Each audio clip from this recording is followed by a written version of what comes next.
The crack of the auctioneer's gavel echoed through Liberty County Courthouse like a gunshot, silencing the murmurs that had filled the room moments before. James Reed stood at the back, hat clutched in calloused hands, watching another family lose everything. The Millers, good people, hard workers, now stood vacant-eyed as their 3 generations of toiling the land vanished in a matter of minutes. Sold to Mr. Thaddeus Cooper's representative for the sum of $320. Reed's jaw tightened. $300 for 80 acres that had fed a family for 30 years. Highway robbery dressed in legal papers. The auctioneer moved on to the next foreclosure as Frank Miller stumbled outside, his wife and children trailing behind like wounded animals. Reed followed, keeping his distance. What could he say? He'd barely saved his own 40 acres from Cooper's grasp after returning from the war. Outside, the April sun shone indifferently on the small town of Liberty, Missouri. The courthouse steps were crowded with 2 kinds of people, those who'd lost everything and those who'd come to watch it happen. Reed pushed past them, determined to avoid Cooper and his smug satisfaction. As Reed untied his mare from the hitching post, he caught sight of Cooper emerging from the courthouse, surrounded by his usual retinue of fawning businessmen. At 50, Cooper cut an imposing figure, tall, broad-shouldered, with silver streaking his dark beard. The war had made some men poor and broken. It had made Thaddeus Cooper rich. "Mr. Reed," Cooper called out, his voice carrying across the street. "Still hanging on to that patch of dirt? I'll be coming for it eventually, you know." Reed mounted his horse without responding. Cooper wasn't worth the breath. He'd learned the hard way that men like Cooper didn't fight fair, and he had no interest in providing the banker with another opportunity to demonstrate his influence over the town. The ride back to his farm took nearly an hour, the rutted dirt road winding through hills just beginning to green with spring. The land still bore scars from the war that had ended 8 years ago. Burnt-out homesteads, abandoned fields returning to wilderness, the occasional bleached bone that might have been animal or man. Reed's own property came into view as he crested the final hill. 40 acres of mostly cleared land, a modest cabin, a small barn, and a fenced paddock. Not much compared to what he'd once owned, but it was his, for now. He dismounted stiffly, his left leg aching as it always did when rain was coming. The bullet that had torn through his thigh at Gettysburg had long since healed, but the bone remembered. Just as his mind remembered other things he wished it wouldn't. Inside the cabin, Reed lit the stove and set water to boil. The interior was spare but tidy. A table with 2 chairs, though he lived alone, a bed in the corner, shelves lined with a few books and practical supplies. On the mantel above the small fireplace sat the only personal items he allowed himself. A daguerreotype of a woman with serious eyes and a gentle smile, a smaller image of a laughing girl with her father's stubborn chin and a tarnished lieutenant's insignia. Reed's fingers brushed the frame of the family portrait as he passed. 8 years gone, yet the loss felt as raw as yesterday. "I stopped Cooper from taking the Miller's youngest boy," he told the silent image of his wife. "Convinced the sheriff to let them keep 1 horse and their personal belongings. It wasn't enough, but it was something." Outside, thunder rumbled in the distance. The promised rain was coming. The next morning found Reed in town again, this time for supplies. The storm had passed, leaving behind mud and petrichor, the sweet smell of rain-soaked earth. He hitched his mare outside the general store, nodding at familiar faces who nodded back with varying degrees of warmth. The war had ended, but people remembered which side you'd fought for. Reed was examining a new plow blade when the commotion started outside. A woman's sharp voice cut through the usual morning quiet, followed by the sound of something, or someone, hitting the ground hard. "Useless, clumsy girl. Look what you've done." Reed stepped to the doorway, squinting in the bright morning light. Across the street stood the Stanton boarding house, a 3-story structure that had once been the grandest home in Liberty. On its front steps, a woman in black, Clara Stanton, the owner, stood over a thin girl who was frantically trying to gather spilled flour from the wooden boards. "I'm sorry, Mrs.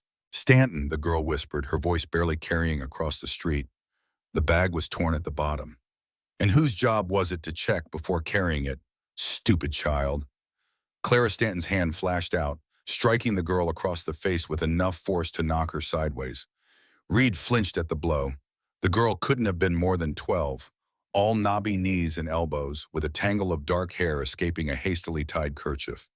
She didn't cry out or protest, just pressed a hand to her reddening cheek and continued gathering the spilled flour. "Who's the girl?" Reed asked the shopkeeper, who had come to stand beside him. "Emma Wilkes. Her mother died in the smallpox outbreak 2 years back. Clara took her in. Acts like it was Christian charity, but everyone knows she just wanted free help." Reed watched as Clara grabbed the girl by the arm, yanking her to her feet and dragging her inside. Just before the door closed, Emma looked up, her eyes meeting Reed's across the street. Something in that gaze, resignation mixed with a flicker of defiance, struck him like a physical blow. "Folks say Clara's always been hard on her," the shopkeeper continued. "But it's gotten worse lately. Girl's skin is more bruised than not, from what I hear." "And nobody does anything?" Reed asked, unable to keep the edge from his voice. The shopkeeper shrugged uncomfortably. "Clara's cousin is married to the sheriff's brother. Besides, what business is it of ours how she disciplines her ward?" Reed said nothing, but the image of Emma's eyes stayed with him as he finished his shopping and rode home. That night, for the first time in years, he dreamed of his daughter, Sarah. In the dream, she was calling for him, but no matter how fast he ran, he couldn't reach her. He woke before dawn, sweat-soaked and shaking, with the certainty that he had to go back to town. For 3 days, Reed watched the Stanton boarding house. He told himself he was just gathering information, but the truth was simpler. He couldn't look away. Emma rose before dawn each day, starting fires, hauling water, preparing breakfast for the boarders. She worked without pause until late in the evening, moving with the careful precision of someone who knew that mistakes would be punished. Reed saw Clara strike her twice more, once for spilling tea, once for no reason he could discern. Each time, Emma accepted the blow without complaint, her face a careful mask. On the fourth day, it rained again. Reed sat on his horse under the shelter of an oak tree, watching as Clara forced Emma to stand in the downpour for nearly an hour, as punishment for breaking a plate. The girl was shivering violently by the time she was allowed back inside, her thin dress plastered to a frame that carried too little meat on its bones. That evening, Reed didn't ride back to his farm. Instead, he waited until dusk, then made his way to the well behind the boarding house. It was the one place he'd seen Emma alone when she fetched water for the morning cooking. He didn't have to wait long. Just after sunrise, she appeared with 2 empty buckets, moving stiffly as if in pain. Up close, Reed could see fresh bruises on her forearms and a half-healed cut above her eyebrow. "Morning," he said quietly, stepping out from beside the small shed that housed the pump. Emma startled, nearly dropping the buckets. Her eyes darted toward the house, then back to Reed. She didn't run, but she looked ready to. "Don't mean to frighten you," Reed said, keeping his voice gentle. "Name's James Reed. I've got a farm a ways out of town." The girl said nothing, but she didn't flee. Reed reached slowly into his coat and pulled out a small bundle wrapped in cloth. "Thought you might be hungry." Emma's eyes fixed on the package, but she didn't move to take it. "It's just bread and cheese," Reed said. "Nothing wrong with it." "Why?" Emma asked, her voice barely audible. Reed wasn't sure how to answer, because he'd failed to save his own daughter, because the war had taught him that standing aside was its own kind of violence, because something in her reminded him of what it meant to be human. "Because no child should go hungry," he said finally.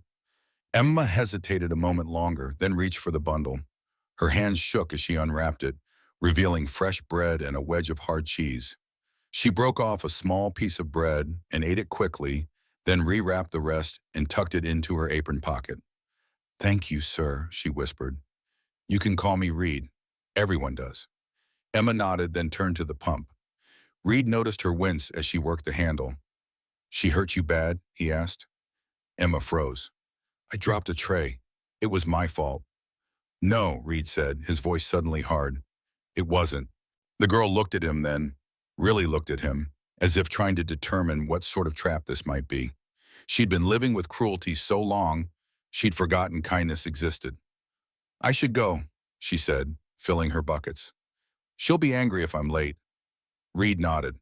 "I'll be here tomorrow if you want more food." Emma paused, then whispered so quietly Reed almost missed it. She locks me in the cellar when there are guests, sometimes for days. Before Reed could respond, she was hurrying back to the house, water sloshing from the two heavy buckets she carried. Reed spent the next week gathering information about Clara Stanton and her connection to Thaddeus Cooper. It wasn't difficult. Small towns ran on gossip, and he'd learned during the war how to make people talk. Clara had arrived in Liberty 5 years earlier, presenting herself as the widow of a Union officer. She'd purchased the old Henderson mansion with cash, unusual for a supposedly grieving widow, and converted it to a boarding house catering to businessmen passing through town.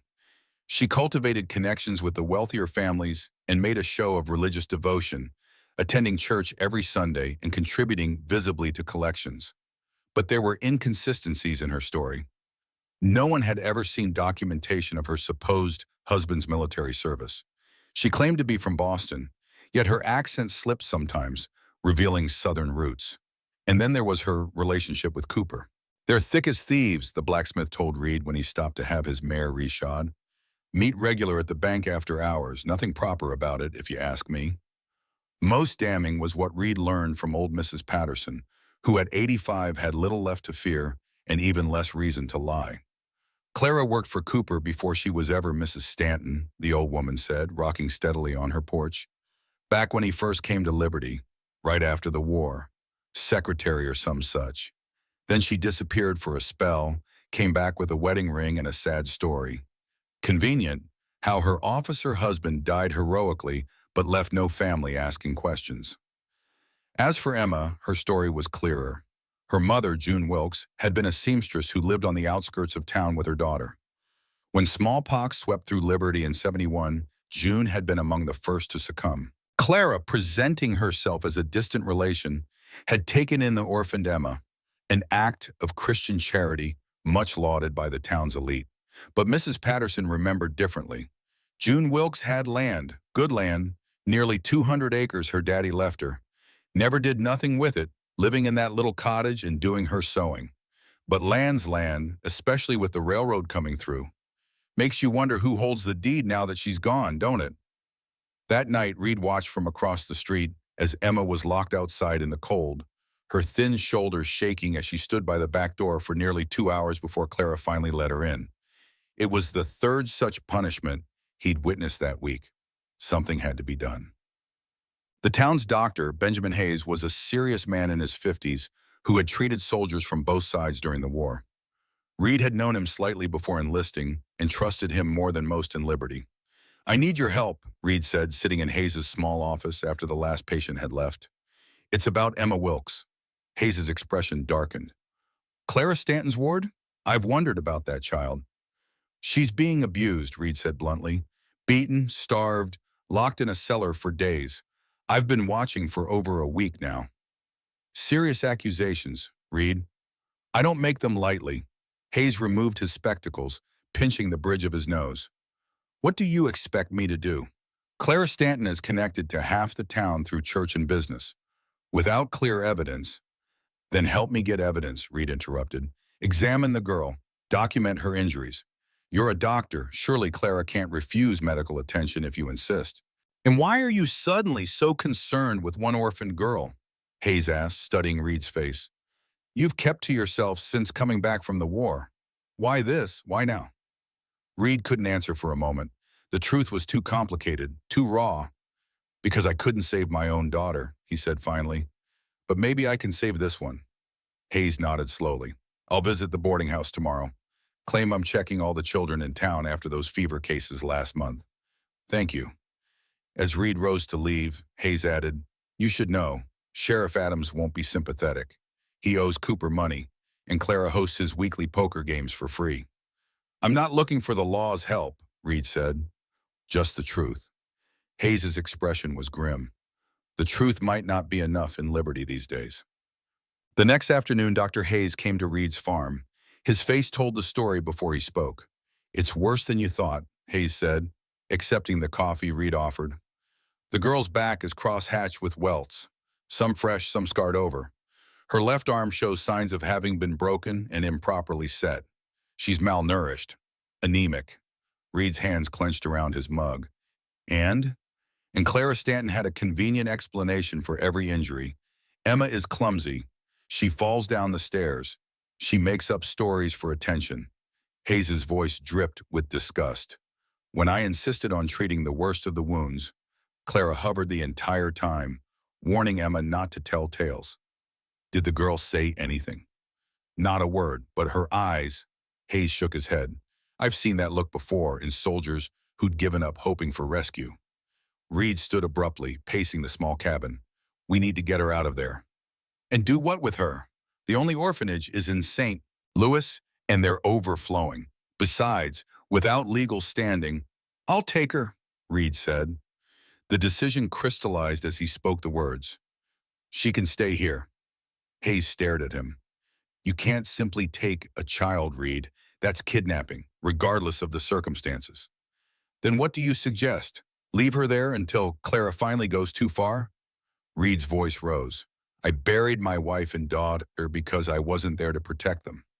I won't stand by and watch another child suffer when I can do something about it. The doctor was silent for a long moment.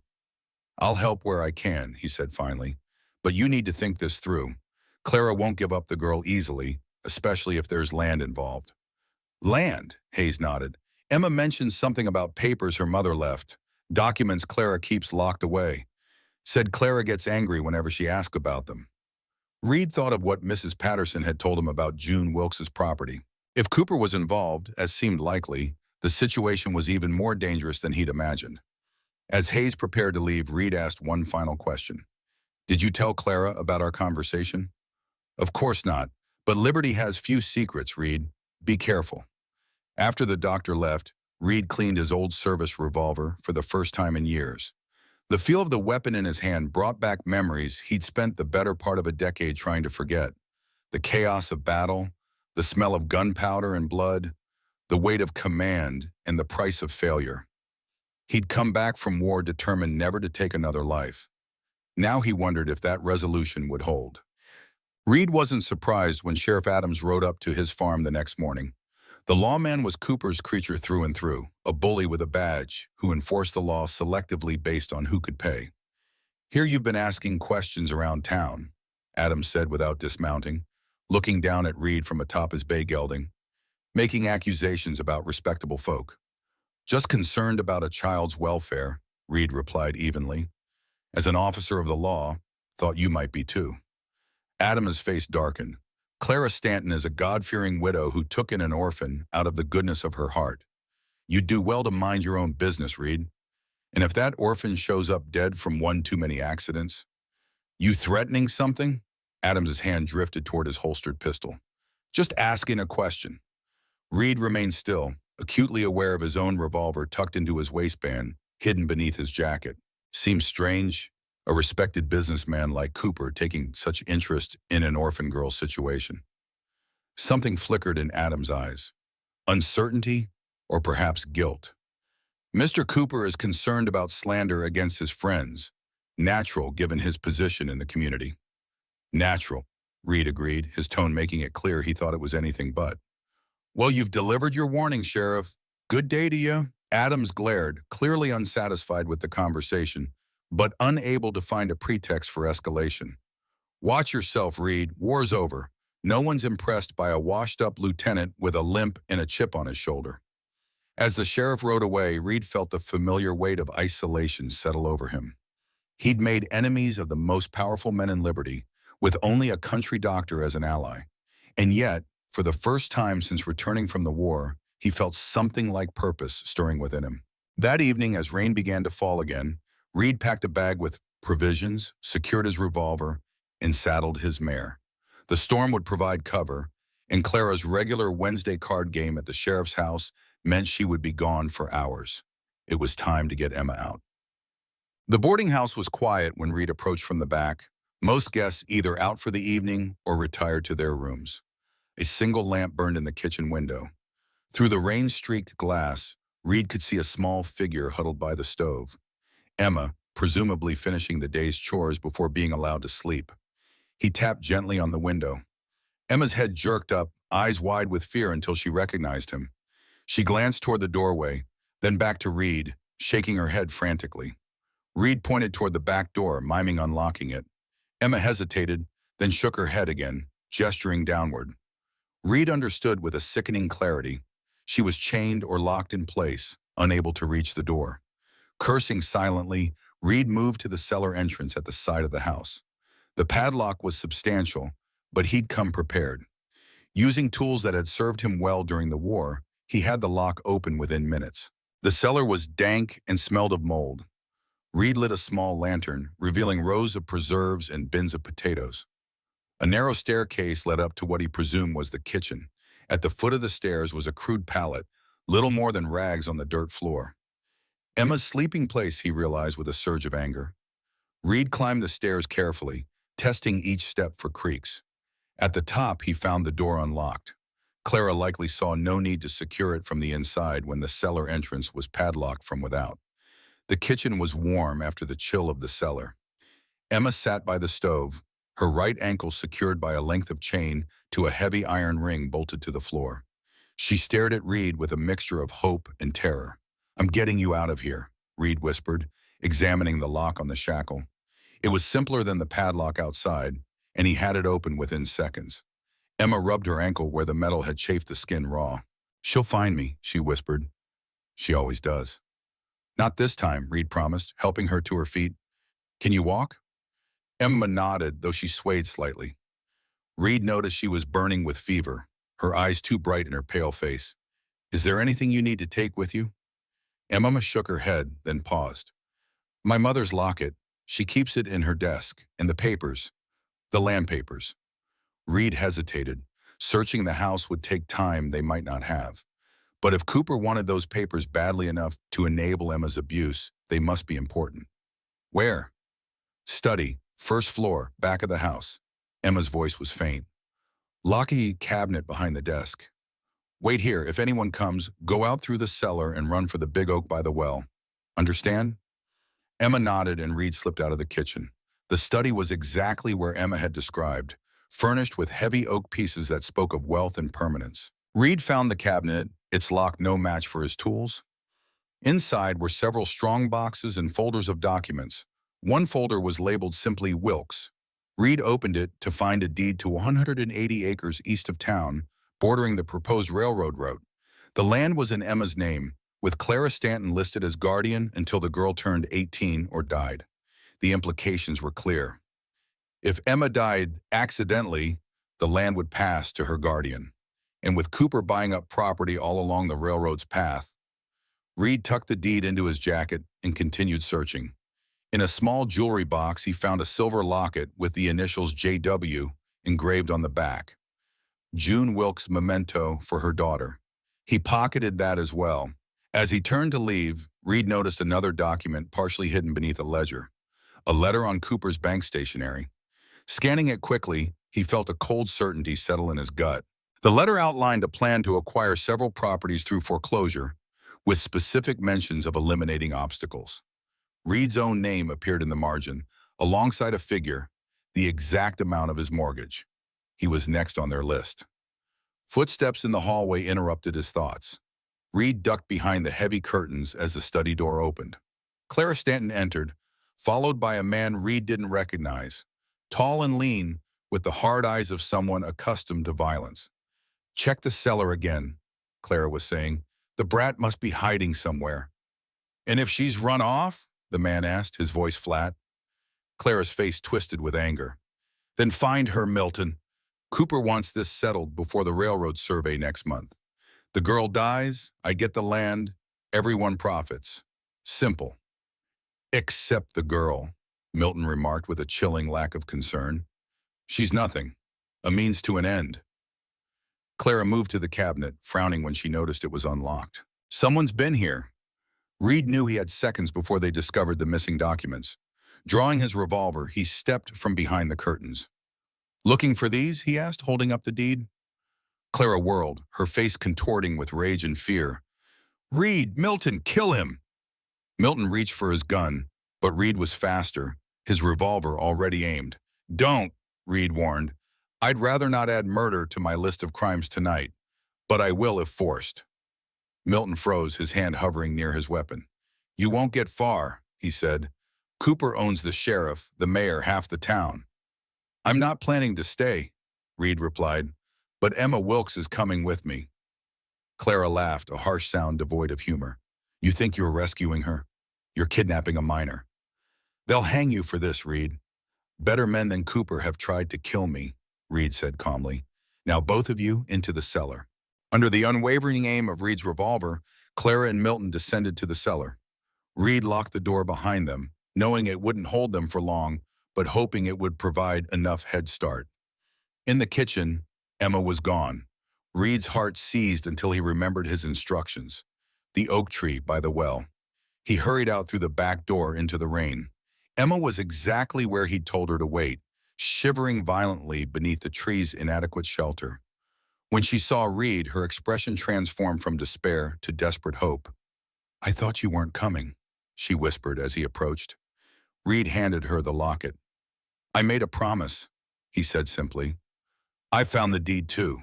Come on, we need to move quickly. He helped Emma onto his horse, then mounted behind her. The child was so light, so fragile in his arms, that his rage at Clara threatened to overwhelm him. But there was no time for anger now. As they rode away from Liberty, the rain slackening to a gentle mist, Emma finally spoke again. Where are we going? Home, Reed said. My farm. It's not much, but you'll be safe there. Emma leaned back against him, her fever-hot body gradually relaxing as the distance from the boarding house increased. They'll come for me, she said. Not a question, but a certainty. Reed's arms tightened protectively around her as they rode into the darkness. Let them try and pray. Dawn broke over Reed's farm with reluctant fingers of light pushing through stubborn cloud cover. The storm had passed, leaving behind mud and mist that shrouded the surrounding hills. Reed sat on the porch steps, revolver across his knees, watching the road that led back to Liberty. He'd been there most of the night, catching moments of fitful sleep between watchful periods. Inside the cabin, Emma lay on his bed, her fever finally broken after a night of chills and delirious mumbling. Reed had done what he could, cool cloths on her forehead, spoonfuls of willow bark tea, an extra quilt when she shivered. The rest was up to her own resilience, which he suspected was considerable. A soft sound behind him made Reed turn. Emma stood in the doorway, swaying slightly, wrapped in the quilt he'd placed over her. Her face was still pale, but her eyes were clear. You should be resting, Reed said, rising stiffly. I woke up and didn't know where I was, Emma replied, her voice small. I thought it might have been a dream. Reed shook his head. Not a dream. You're safe now. Emma looked past him to the misty fields and the road beyond. They'll come, won't they? Probably, Reed admitted. There was no point in lying to her. But not right away. Sheriff Adams needs Cooper's permission to do anything significant, and Cooper will want to plan carefully. He doesn't like to lose. Emma clutched the quilt tighter. What do we do? First you eat something. Then we figure out the rest. Inside, Reed heated leftover stew while Emma sat at the table, looking smaller than ever in one of his old shirts that hung past her knees. She ate slowly, methodically, like someone who had learned that food might be taken away at any moment. Did you read the papers? She asked finally, looking up from her bowl. Reed nodded. Your mother left you land, good land. That's why she wants me dead. Emma stated it as a simple fact without emotion. Clara, I mean, she told Cooper she'd take care of the problem. Reed's hands tightened around his coffee mug. How long have you known? I heard them talking a few months ago. Cooper said the railroad would pay triple for land along Willow Creek, but only if there were no complications with ownership. Emma's voice took on the flat cadence of memory. Clara said not to worry, that accidents happen to careless children all the time.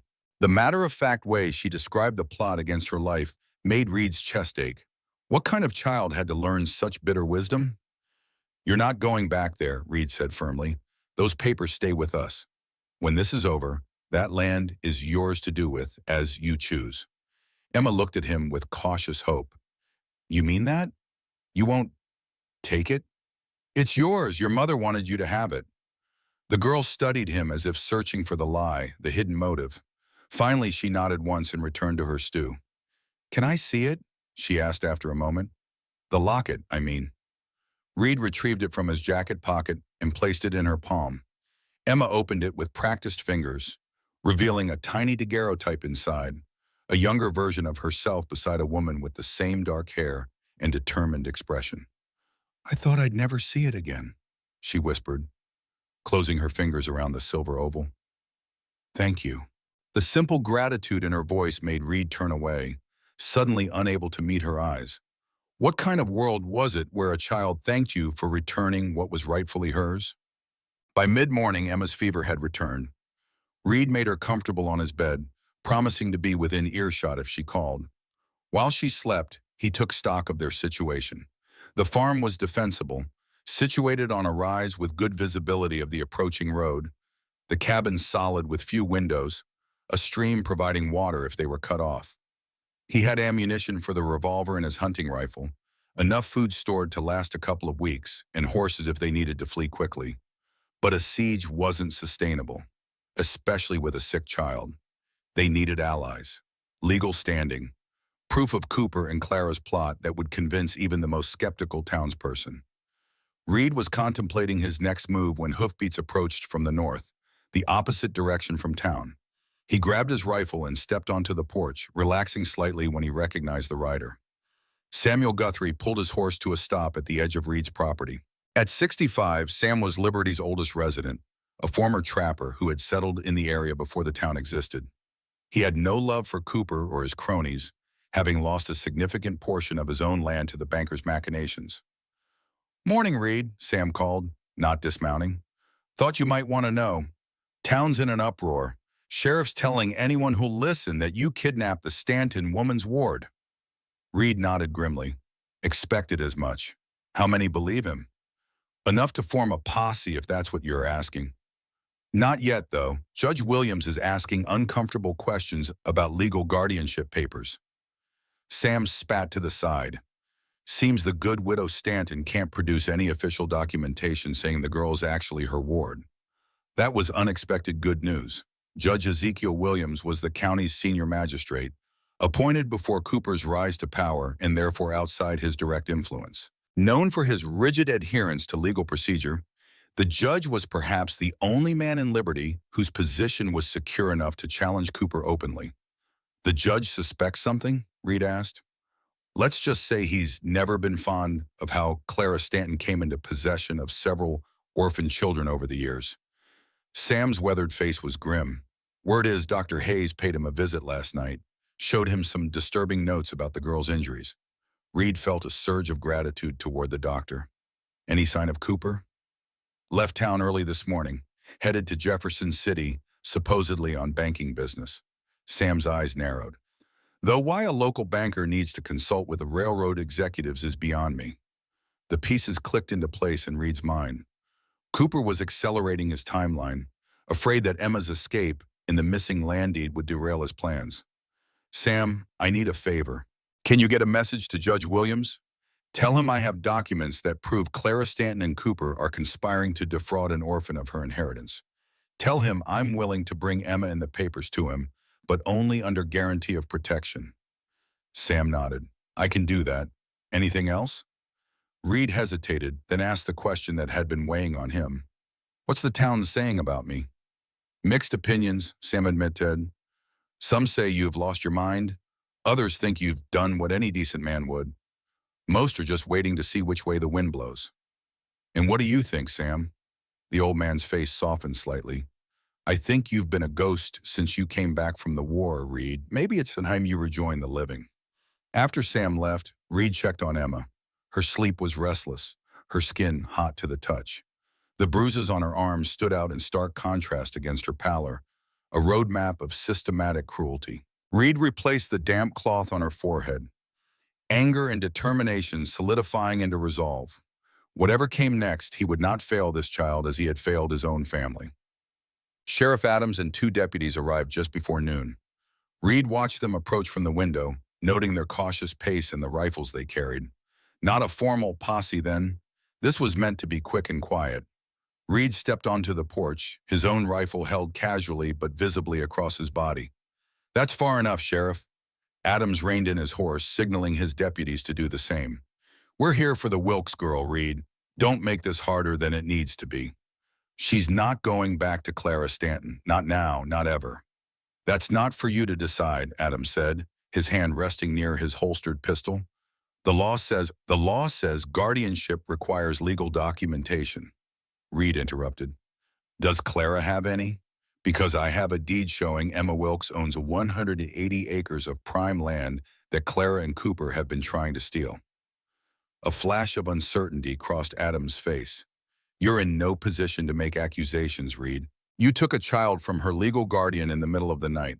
That's kidnapping. It's rescue when the guardian is beating her, starving her, and planning her murder. Reed's voice was cold. Hayes has documented the abuse. Judge Williams is reviewing the evidence as we speak. One of the deputies shifted uncomfortably in his saddle. Adams shot him a warning glance before turning back to Reed. Hand over the girl and the papers you stole, and maybe Judge Williams will show leniency. Reed raised his rifle slightly, not aiming, but a clear warning. Leave my property, Sheriff. Come back with a warrant signed by Judge Williams himself, and we can discuss this civilly. Otherwise, I'll consider this trespassing with intent. Adams' face flushed with anger, but he wasn't fool enough to push the confrontation further, not without Cooper's direct backing, and not with a deputy who was already showing signs of doubt. This isn't over, Reed, he warned as he turned his horse. No, Reed agreed. It's just beginning. As the trio rode away, Reed exhaled slowly. The confrontation had gone as well as could be expected, but it was only the opening move in what promised to be a dangerous game. Inside, he found Emma awake, sitting up in bed with fear evident in her eyes. I heard voices, she said. Sheriff Adams, Reed confirmed, setting his rifle aside. Don't worry, they're gone for now. Emma hugged her knees to her chest. They'll come back with more men. Probably, but by then we'll have a plan. Reed sat on the edge of the bed. How are you feeling? Better. It was clearly a lie. Her face was flushed with fever. Her eyes too bright. Reed touched her forehead gently. You need a doctor. No, Emma flinched away.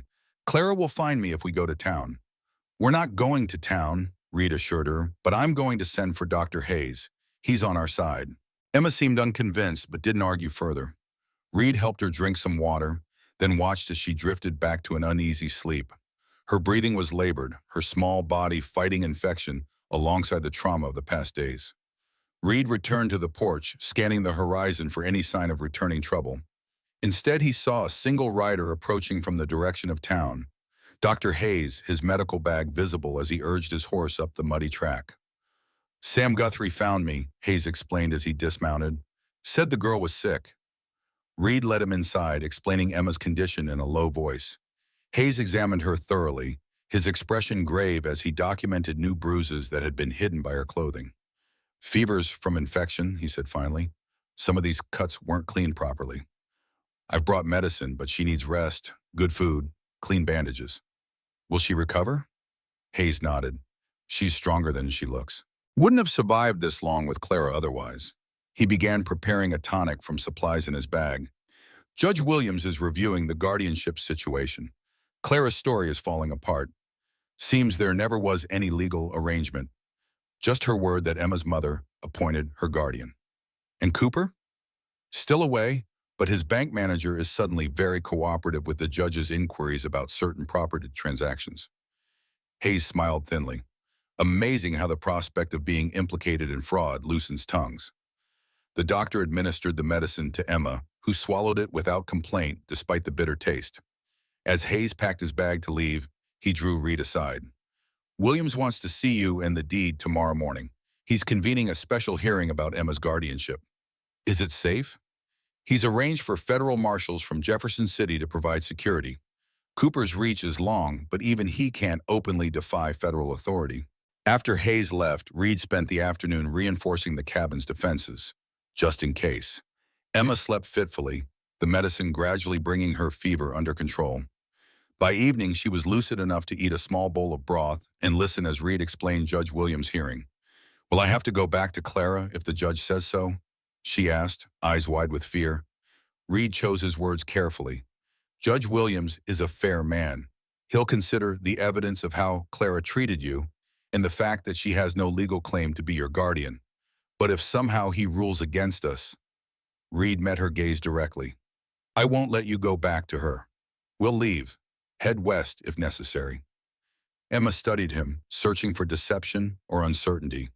Finding none, she relaxed slightly. Why are you doing this? You barely know me. It was the question Reed had been asking himself since that first morning by the well. The answer was complicated. Part guilt over his failure to protect his own family, part rage at the injustice Cooper embodied, part simple human decency. Because it's right, he said finally, and because someone needs to stand up to Cooper and his kind. Emma accepted this with a solemnity beyond her years. If we win tomorrow, what happens to me? Reed hadn't allowed himself to think that far ahead. That would depend on the judge's ruling. He might appoint a new guardian or you could do it, Emma said quietly. The suggestion caught Reed off guard. He had rescued the girl, yes, but becoming her guardian was another matter entirely. He was a solitary man, damaged by war and grief. What did he know about raising a child? Yet looking at Emma, battered but unbroken, wary but still capable of hope, Reed felt something shift inside him, like ice breaking in a frozen river. If that's what you want, he said carefully, and if the judge agrees. Emma nodded once, then turned her face to the wall, but not before Reed caught the gleam of tears in her eyes. The morning of the hearing dawned clear and cold. Reed helped Emma dress in clothes Hayes had brought, simple but clean, far better than the rags she'd been wearing at Clara's. The girl was still weak, but her fever had broken during the night, and there was new determination in her face. They rode double on Reed's mare, Emma in front, secured by his arms. The road to liberty stretched before them, each hoofbeat bringing them closer to confrontation. Remember, Reed said as the town's buildings came into view, you don't have to speak if you don't want to. Judge Williams has Hayes's report. I'll speak, Emma replied, her voice small but firm. Clara always said no one would believe me. I want them to hear the truth from me. The courthouse was surrounded by curious onlookers, held back by stern-faced men Reed assumed were the federal marshals Hayes had mentioned. Inside, the main courtroom was already crowded, the buzz of conversation dying as Reed and Emma entered. Judge Williams sat at the bench, his white hair and beard giving him a patriarchal air, enhanced by piercing blue eyes that missed nothing. To one side sat Clara Stanton, dressed in mourning black as always, her expression a careful mask of concerned dignity. Dr. Hayes was present, as was Sam Guthrie, and to Reed's surprise, Mrs. Patterson, who rarely left her home these days. Conspicuously absent was Thaddeus Cooper, though his bank manager fidgeted nervously in a back row. Lieutenant Reed, the judge acknowledged, as Reed and Emma took their seats. Miss Wilkes, thank you for coming. The formality of the proceedings gave Reed hope. This was not a posse or a lynch mob, but the law as it was meant to function. Deliberate, evidence-based, just. This special hearing concerns the guardianship of one Emma Wilkes, Williams began, addressing the room at large. Recent events have raised serious questions about her current living situation and the legal standing of those claiming authority over her. Clara rose, dabbing at dry eyes with a handkerchief. Your Honor, I simply want the return of my ward, who was kidnapped from my home by this disturbed man. She gestured toward Reed with a trembling hand.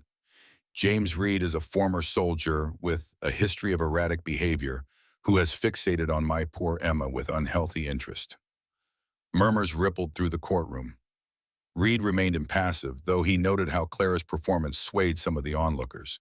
She was skilled at manipulation. He had to give her that. Mrs. Stanton, Williams said, his tone neutral, my clerk has been unable to locate any legal documents establishing your guardianship of Emma Wilkes. Can you produce such documentation? Clara hesitated, her confident facade faltering slightly. Emma's mother appointed me verbally before she died. In the chaos of the epidemic, formal papers seemed unnecessary. I see. And what relation were you to June Wilkes? Distant cousins, Clara said smoothly. On her father's side. From the back of the room, Mrs. Patterson's voice cut through the air like a whip. Liar! June Wilkes had no kin in these parts. Her father was my brother's friend, came from Pennsylvania with no family to speak of. Williams raised an eyebrow. Mrs. Patterson, you'll have your turn to speak. Mrs. Stanton, do you have any witness who can corroborate this family connection? Clara's mouth tightened. Sadly, no. Those who knew of our relationship have passed on. How convenient. the judge remarked dryly. Dr. Hayes, please present your medical findings. Hayes approached the bench, handing over a detailed report. As the doctor described Emma's injuries, the pattern of abuse, the signs of malnutrition, the improperly treated infections, Clara's face grew increasingly rigid. Several women in the audience gasped at the more graphic details, and even Sheriff Adams looked uncomfortable. In my professional opinion, Hayes concluded, returning Emma Wilkes to Mrs. Stanton's care would constitute a severe threat to her physical well-being and possibly her life. That's absurd, Clara burst out. Children fall, they get sick. Emma has always been clumsy and prone to illness. Mrs. Stanton, William said sharply, you'll refrain from interruptions or be removed from this courtroom. Lieutenant Reed, you have something to add to these proceedings, I believe? Reed stood, removing the land deed from his jacket. Your Honor, I believe the motivation for Mrs. Stanton's guardianship can be found in this document. As Williams examined the deed, Reed explained the connection to Cooper's railroad land acquisitions, Clara's role in the scheme, and the conversation Emma had overheard about eliminating complications. Clara's composure cracked entirely. Lies! All lies from a man who stole into my home like a thief. Who knows what his real intentions toward the girl are?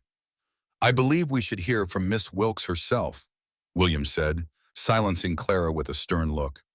Emma, are you willing to tell the court about your life with Mrs. Stanton? Emma stood, so small beside the massive oak railing that separated the gallery from the court proper. For a moment, Reed feared she would be too intimidated to speak. Then she raised her chin and began. My mother died when I was 10, she said, her voice gaining strength as she continued. Clara came the next day, saying she was my guardian now. She took me to her house and burned all my mother's things except the locket, which she kept locked away. Emma described the escalating abuse, first neglect, then labor from dawn to dusk, then beatings for increasingly trivial offenses. She spoke of being chained in the kitchen, locked in the cellar for days without food, forced to stand outside in winter storms as punishment. She said if I told anyone, no one would believe me because she was respected in town and I was nothing, Emma said, her eyes never leaving the judge's face.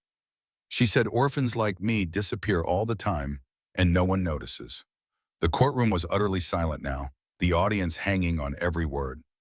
Last month she started talking about accidents, Emma continued. She told Mr. Cooper she knew how to solve the problem with my mother's land. She said, Emma faltered for the first time, then steadied. She said they could make it look like I fell down the stairs or drowned in the river, that no one would ask questions about another orphan dying. Clara was on her feet again, face contorted with rage. Fantasies, the imaginings of a disturbed child. She's been poisoning the lieutenant's mind with these stories, turning him against me. Mrs. Stanton, sit down immediately, Williams ordered. When Clara complied, seething, he turned back to Emma. Do you have anything else to tell us, Miss Wilkes? Emma nodded slowly. Just that I'd rather die than go back to her. And I think she'd make sure I did. The simple statement, delivered without drama or tears, had more impact than any emotional outburst could have. Reed saw several jury members wince, and even Sheriff Adams looked away. Williams called a brief recess, during which Reed and Emma sat in a small antechamber under the watchful eye of a marshal. Emma was pale with exhaustion, the effort of testimony having drained her limited strength. You did well, Reed told her. Very well. Emma leaned against him slightly, the first time she had initiated physical contact. What will happen now? The judge will make his decision. Based on the evidence, I believe it will be in your favor. When the court reconvened, Williams wasted no time. Having reviewed the testimony and evidence, I find that Clara Stanton has no legal claim to guardianship of Emma Wilkes. Further, the documented pattern of abuse and the credible threat to Emma's life make it imperative that she be removed from Mrs. Stanton's influence permanently. Clara half rose but subsided when a marshal moved toward her. Regarding the ownership of the land deeded to Emma by her mother, Williams continued, the court recognizes her legal title.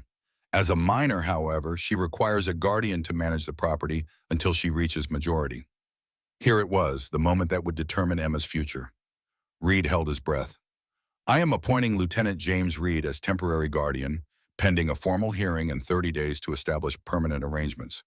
Lieutenant Reed has demonstrated concern for Emma's welfare at significant personal risk, and has no apparent financial interest in her property. Relief flooded through Reed. Beside him, Emma sagged slightly, tension draining from her small frame. "Mrs. Stanton," the judge added, his voice hardening, "you will remain in liberty pending investigation into the allegations of conspiracy and attempted fraud. Sheriff Adams, please ensure that Mrs. Stanton understands she is not to approach Emma Wilkes or Lieutenant Reed under any circumstances." As the courtroom emptied, Reed guided Emma toward the exit, nodding thanks to Hayes and Sam Guthrie as they passed. Outside, the crowd parted silently, many looking at Emma with new understanding, or at Clara with poorly disguised disgust as she emerged under Sheriff Adams's supervision. They had nearly reached Reed's horse when a commotion at the edge of the square drew everyone's attention. A group of riders was approaching at speed, Thaddeus Cooper at their lead. "Williams," Cooper shouted, dismounting with surprising agility for his bulk. "What is the meaning of this farce?"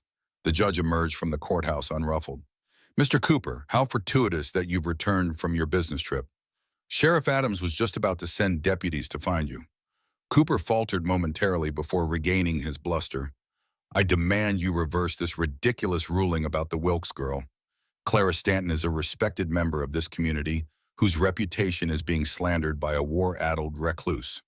"The ruling stands, Mr. Cooper," Williams replied calmly, "and I suggest you consider your next words carefully. Federal marshals have some very interesting questions for you regarding certain banking and land acquisition practices." Cooper's face reddened dangerously. His gaze swept the square until it locked onto Reed and Emma. "This isn't over," he growled, taking a threatening step forward. Reed instinctively pushed Emma behind him, one hand moving toward his concealed revolver.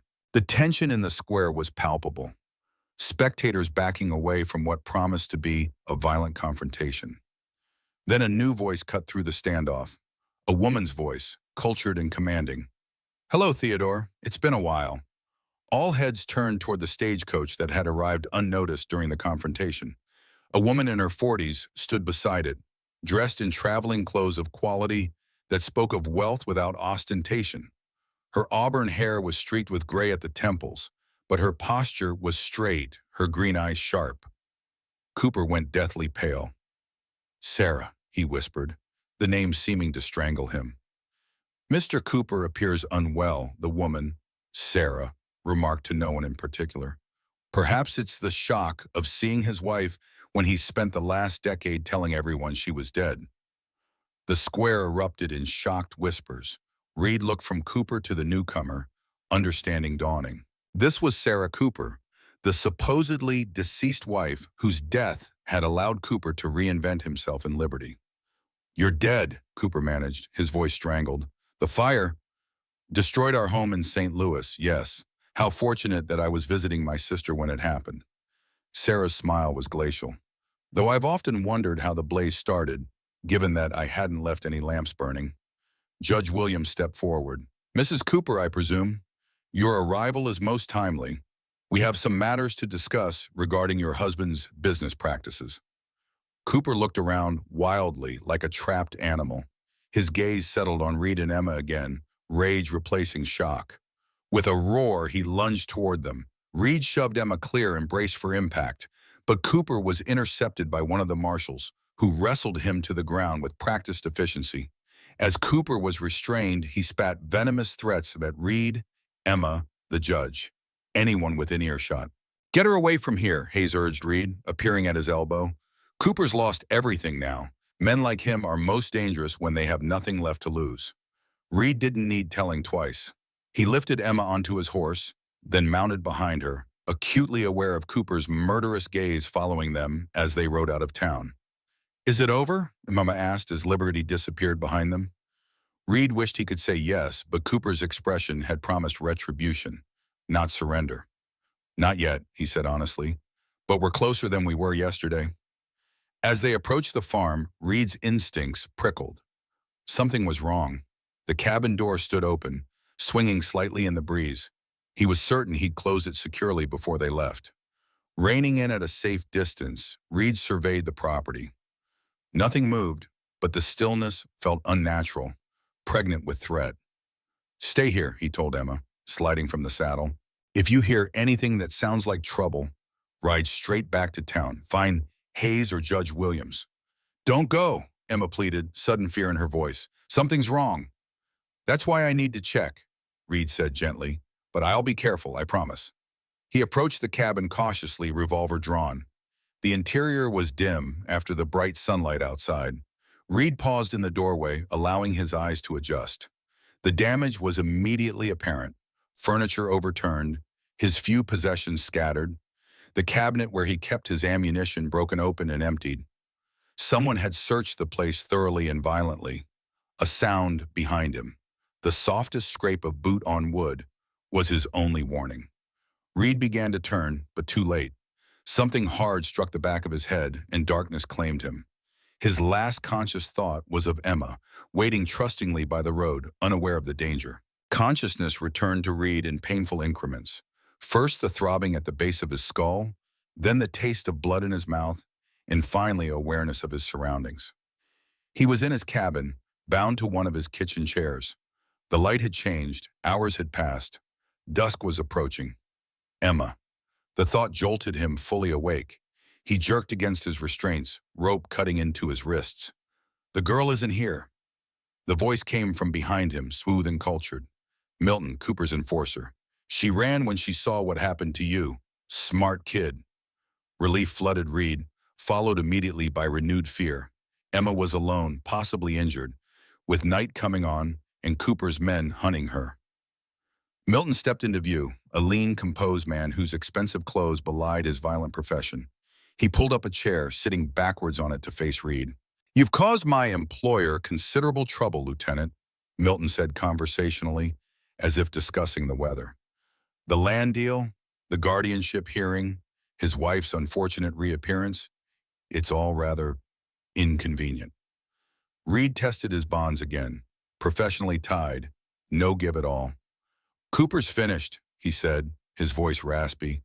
Federal marshals, fraud charges, attempted murder. He'll hang. Milton smiled thinly. Perhaps. Justice moves slowly, though, especially when witnesses disappear. He removed a knife from his boot, examining the blade with studied nonchalance. Mr. Cooper has extensive connections beyond liberty. Even in custody, he can reach those who cross him. What do you want? The deed to the Wilkes property, for starters. Mr. Cooper's unfortunate legal situation has made the railroad nervous. They need assurance that land acquisition will proceed as planned. Reed almost laughed.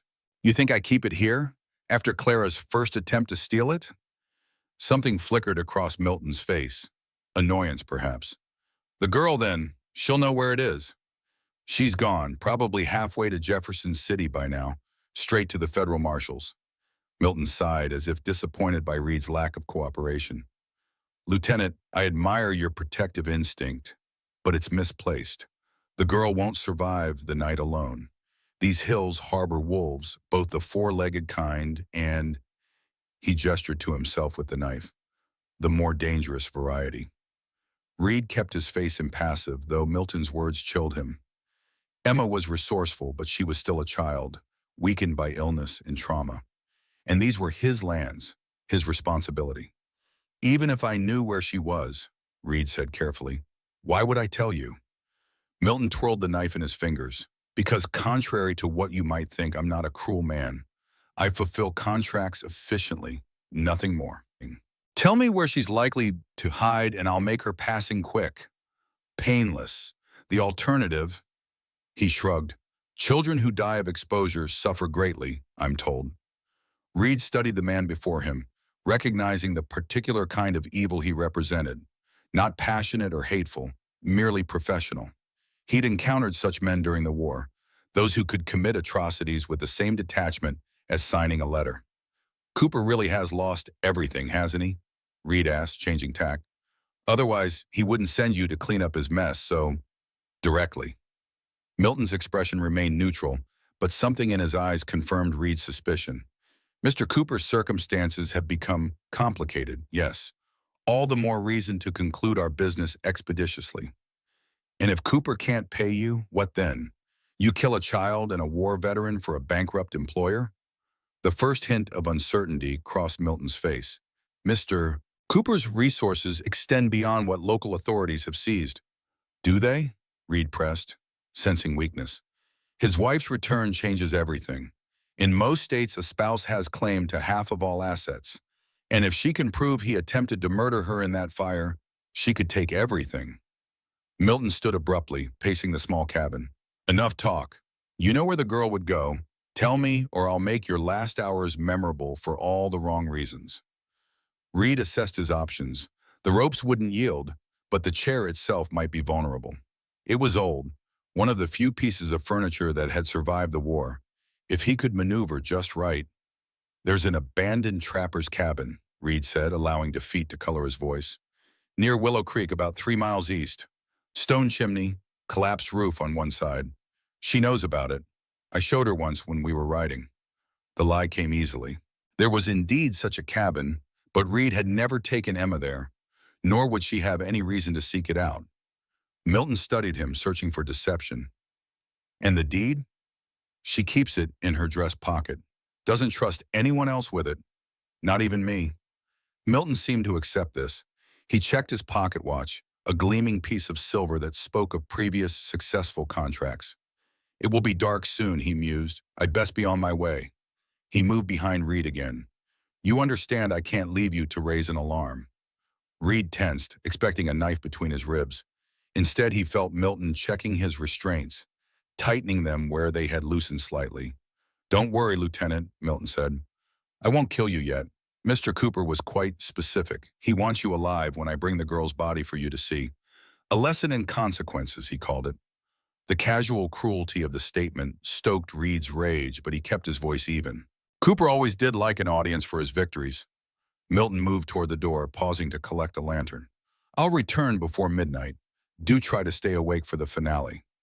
As soon as the door closed behind Milton, Reed began working at his bonds in earnest. The chair was his only hope. If he could break it, the ropes might loosen enough to free himself. He rocked violently from side to side, ignoring the pain as the chair legs dug into the wooden floor. The shadows lengthened across the cabin as Reed fought his restraints. His wrists were slick with blood from where the ropes had rubbed them raw. Finally, after what seemed like hours, he felt a promising crack from one of the rear chair legs.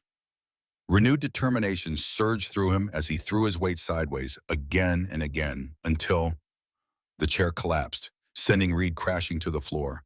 The impact drove splinters into his shoulder and knocked the wind from his lungs, but the chair had broken. Working frantically, he managed to free one hand, then the other.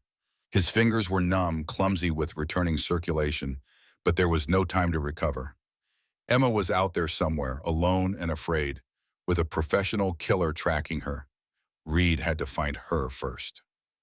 Emma huddled beneath a fallen oak, its massive trunk creating a sheltered hollow just large enough for her small body. She'd been there since witnessing Reed's capture hours earlier, torn between flight and the desperate need to help him somehow. When the well-dressed man had struck Reed unconscious, Emma's first instinct had been to run to town for help. But the man wasn't alone. She'd glimpsed at least 2 other figures moving around the property. They would have caught her easily on the open road. Instead, she'd fled into the woods behind the farm, using the skills she'd developed at Clara's to move silently, to hide her tracks, to become invisible. Now darkness was falling, and Emma was cold, hungry, and terrified. She had no idea if Reed was alive or dead. Worse, she didn't know what to do next. The town was miles away across unfamiliar terrain. Reed's farm was being watched, and somewhere out there, men were hunting her. A twig snapped nearby. Emma froze, pressing herself deeper into the hollow. Footsteps approached, unhurried but deliberate. A lantern's glow filtered through the trees. Miss Wilkes. The voice was calm, reasonable, and utterly terrifying in its unexpected proximity. There's no need to hide. I only want to talk. Emma held her breath. The man with the lantern was only yards away now, close enough that she could see his polished boots and the hem of his expensive coat. Your guardian is waiting for you back at the cabin, the man continued, swinging the lantern in a slow arc. He sent me to find you. The danger has passed. The lie was transparent. Reed would never send this stranger to fetch her, especially after what had happened. Emma remained still, willing her racing heart to quiet. This will go easier if you come willingly, the man said, his tone hardening slightly. These woods aren't safe at night. wolves, bears, far worse ways to die than what I'm offering. The lantern light moved away as the man continued his search. Emma waited until she could barely see its glow before daring to slip from her hiding place. She needed to put distance between herself and the hunter, to find somewhere safer to wait out the night. Moving from tree to tree, Emma made her way deeper into the forest. Reed had once pointed out a lightning-struck oak that marked the boundary of his property. If she could find it, she might be able to orient herself toward the road that led to town. The forest grew denser, the spaces between trees narrowing until Emma had to push through undergrowth. Branches scratched her face and arms, but she pressed on, driven by fear and the desperate need to find help for Reed. After what felt like hours, Emma stumbled into a small clearing dominated by a massive oak split down the middle, its upper half blackened by an old lightning strike. Relief coursed through her, the boundary marker. She was heading in the right direction. A sound stopped her cold. Horses approaching, multiple riders by the sound. Emma dove back into the undergrowth just as the first rider entered the clearing from the opposite side. It wasn't the man with the lantern. This rider was broader, older. Sheriff Adams, his badge catching the moonlight. Behind him rode several other men, all armed, all looking grim. Emma's hope soared. The sheriff, for all his faults, was still the law. Surely he wouldn't hurt a child, not with witnesses present. She was about to reveal herself when Adams spoke. "Cooper wants this finished tonight," he said to the others. "The girl can't testify if she can't be found. Split up, work in pairs. If Milton hasn't found her yet, we will." Emma's blood ran cold. The sheriff wasn't here to rescue her. He was part of the hunt.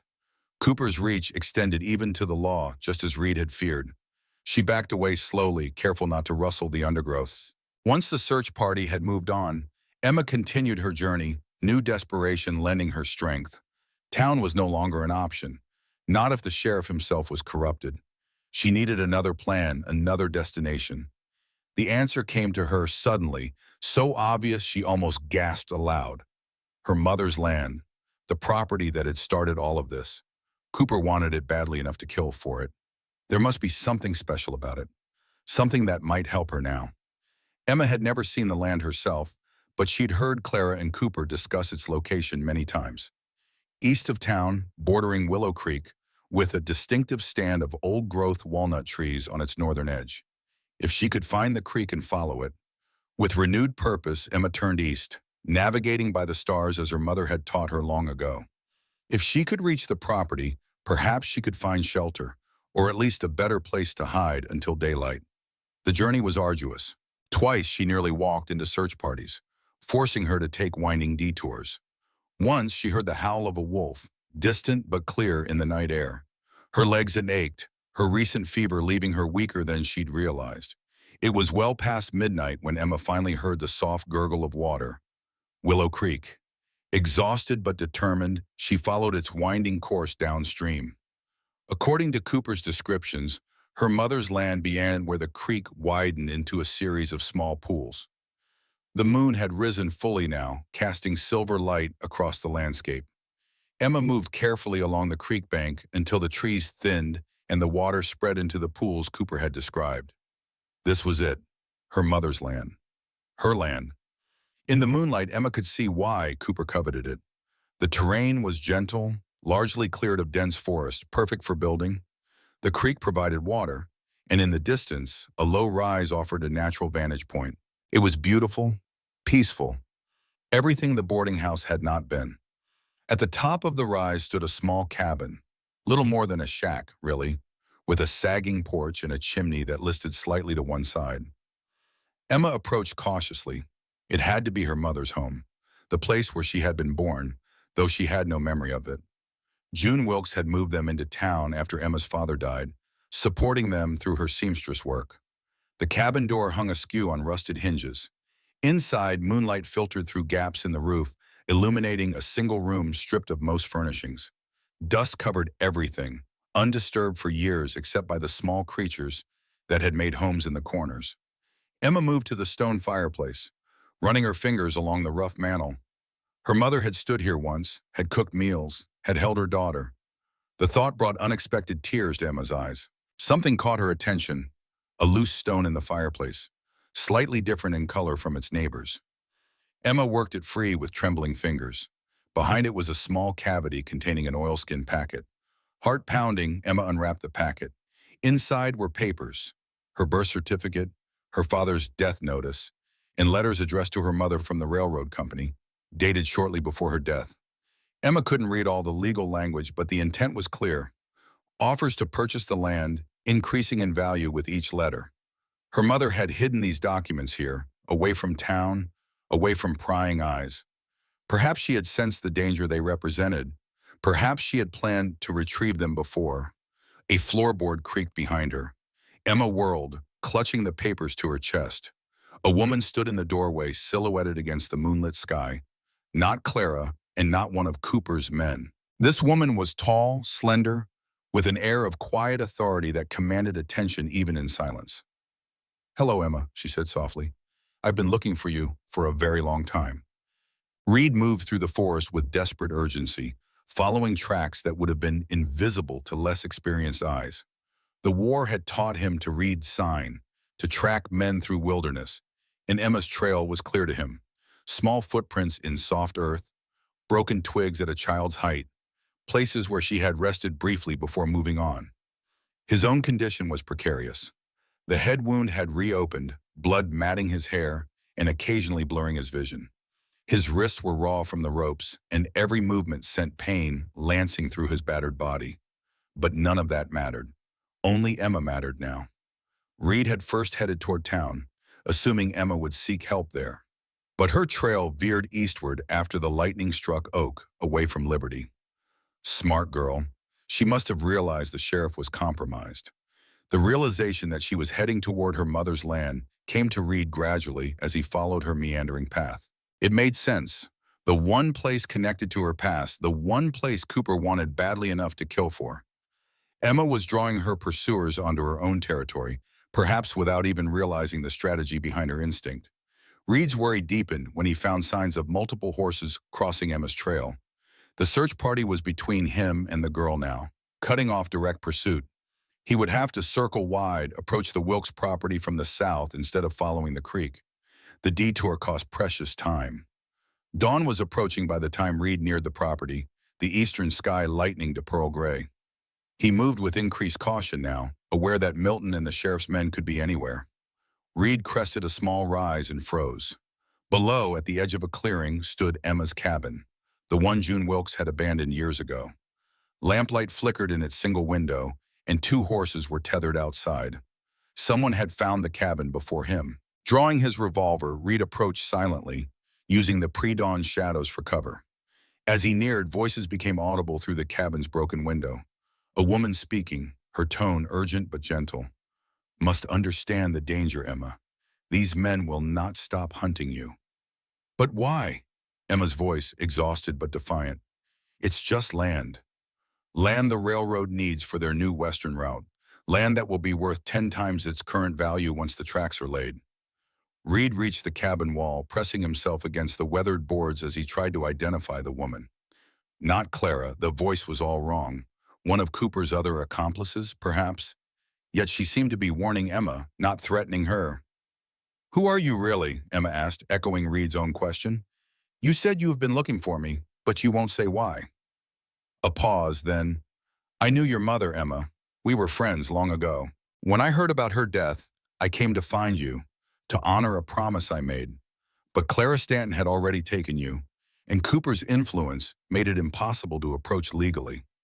"You're Sarah Cooper," Emma said suddenly. "The lady from the courthouse." Reed's breath caught. Sarah Cooper, the supposedly dead wife whose reappearance had triggered Cooper's downfall. What was she doing here?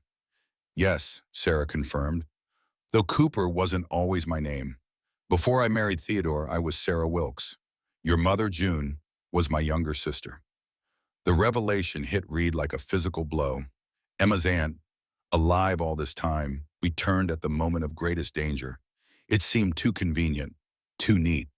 "If you're my aunt, why didn't you come sooner?" Emma's voice had hardened, skepticism replacing exhaustion. "Why wait until now?" "Because I believed Theodore had killed me," Sarah replied simply. "The night of the fire, I wasn't visiting my sister as I told the judge.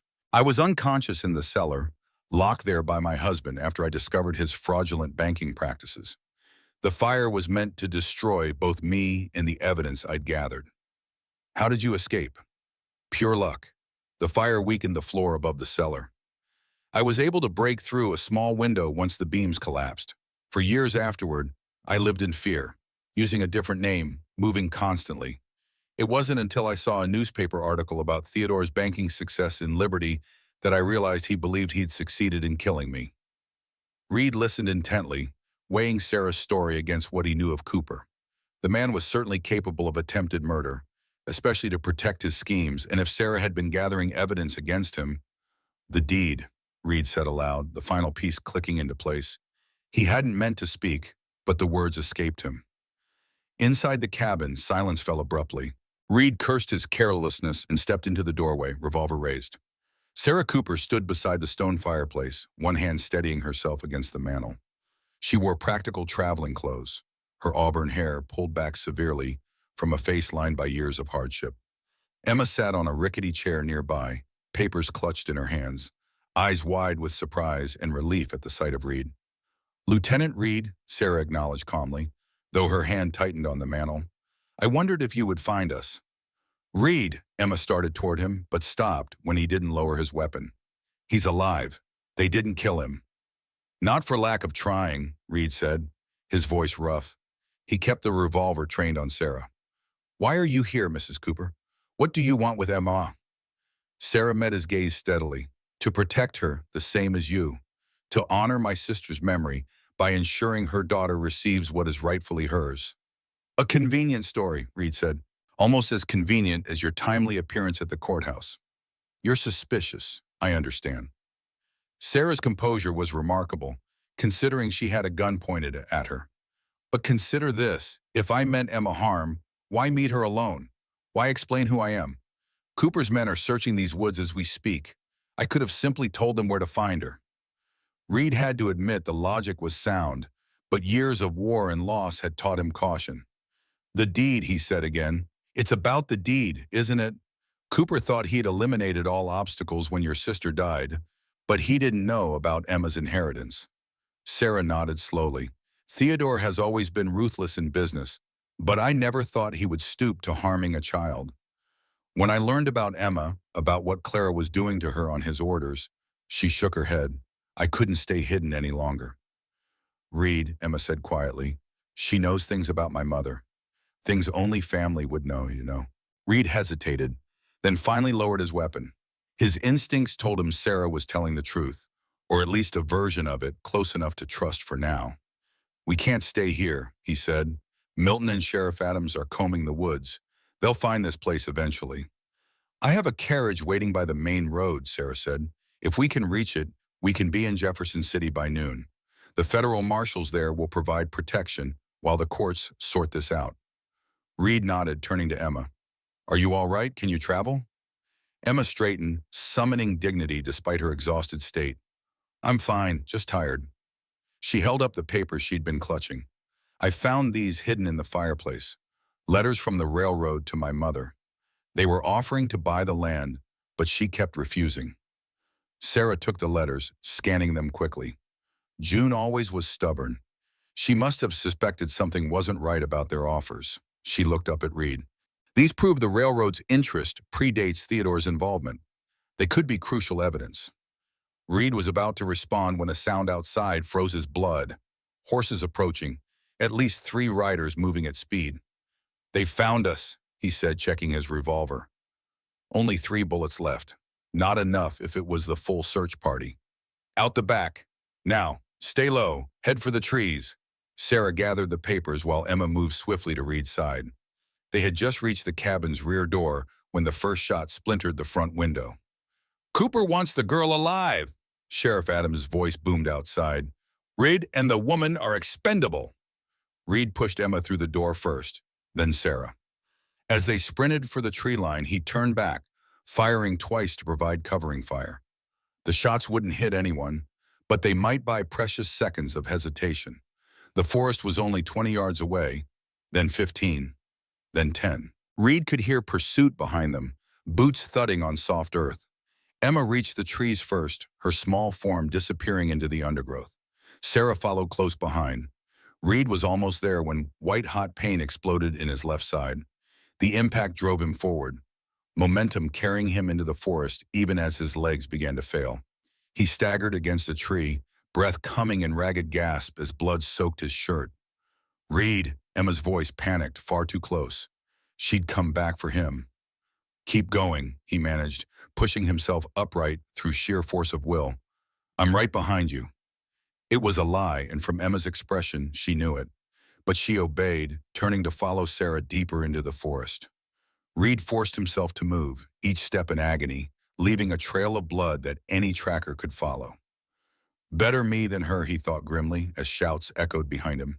Cooper's men would follow the obvious trail, his trail, giving Emma and Sarah a chance to reach the road undetected. The world began to gray around the edges as Reed pushed on. He was losing too much blood, moving too slowly. Soon they would catch him. But if he could lead them away from Emma long enough, a figure stepped from behind a tree ahead.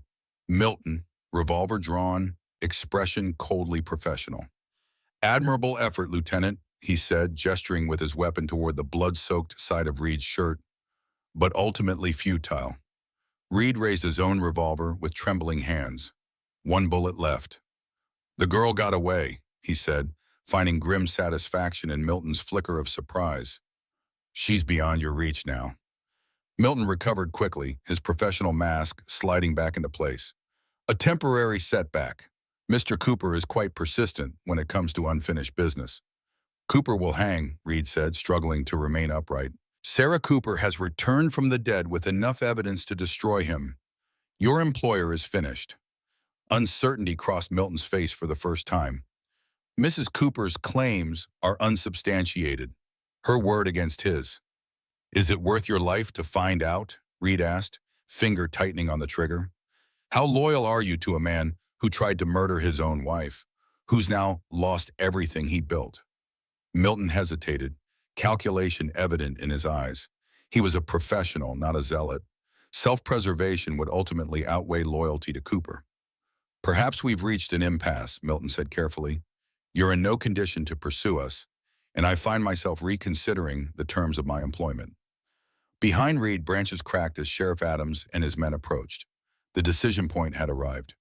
Reed could shoot Milton, his last bullet guaranteeing one less pursuer for Emma, or he could try something riskier. Tell Adams I went north, Reed said, lowering his revolver slightly. Give Emma time to reach the road. Milton's eyes narrowed. Why would I do that? Because Cooper's going down regardless. Do you want to hang beside him or disappear with whatever he's already paid you? The mercenary considered this, head tilted slightly as he assessed Reed's condition in the approaching search party. Finally, he nodded once. North, you said? A ghost of a smile touched Milton's lips, bleeding badly, but moving fast for a wounded man. I'll need at least 2 men to track you properly. Reed didn't respond. The forest was spinning around him now, darkness encroaching on his vision. He wouldn't have to pretend to be elsewhere. Unconsciousness was moments away. The last thing he saw was Milton turning to meet the approaching men, gesturing northward with confident authority. Then darkness claimed him completely. Reed floated in darkness, voices drifting to him across vast distances. Sometimes he thought he heard Emma calling his name. Other times it was Sarah, his wife Sarah, not Cooper's, telling him to hold on, to fight, to come back to her. But Sarah was dead, had been dead for 8 years. So he knew these were fever dreams, nothing more. Pain anchored him to reality. Constant, throbbing pain in his side that flared into agony with each heartbeat. Time lost meaning. Day, night, they blurred together in a haze of suffering and brief moments of clarity. During one such moment, Reed became aware of cool hands on his forehead, the smell of herbs and antiseptic, the murmur of unfamiliar voices. Bullet missed his vital organs, someone was saying. Dr. Hayes, Reed realized distantly. But he's lost a lot of blood, and infection has set in. The next 24 hours will tell.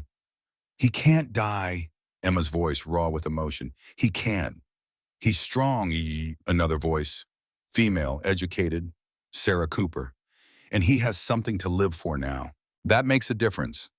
Reed tried to speak, to tell Emma he was still fighting, but darkness claimed him again before he could form the words. The next time consciousness returned, Reed was able to open his eyes. He lay in an unfamiliar room, clean, well-appointed, with sunlight streaming through lace curtains. Not his cabin then, not the wilderness where he'd fallen. "You're awake," Emma sat beside the bed, her face lighting with relief. She looked different, clean, well-fed, wearing a simple but new dress, her hair neatly braided. "Dr. Hayes said you might wake up today." Reed's throat was parched, his voice a rasp. "Where?"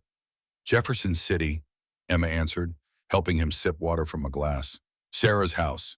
We've been here 5 days." Reed struggled to make sense of this. His memories after being shot were fragmented, dreamlike. "How did I get here?" "Milton.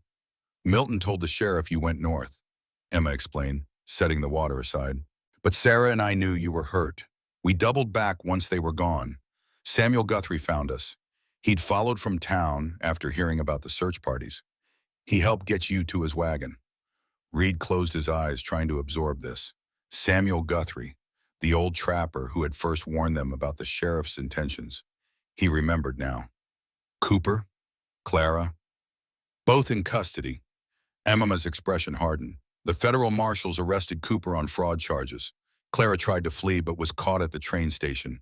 They found records in Cooper's bank, names of other children Clara had adopted over the years. The implications chilled Reed despite his fever. How many orphans had suffered or died to further Cooper's ambitions? "You should rest," Emma said, noting his exhaustion. "Dr. Hayes says you need to conserve your strength." Reed wanted to ask more questions. About the land, about Sarah Cooper's role in all this, about what would happen to Emma now. But fatigue dragged at him, and the pain in his side flared as the laudanum wore off.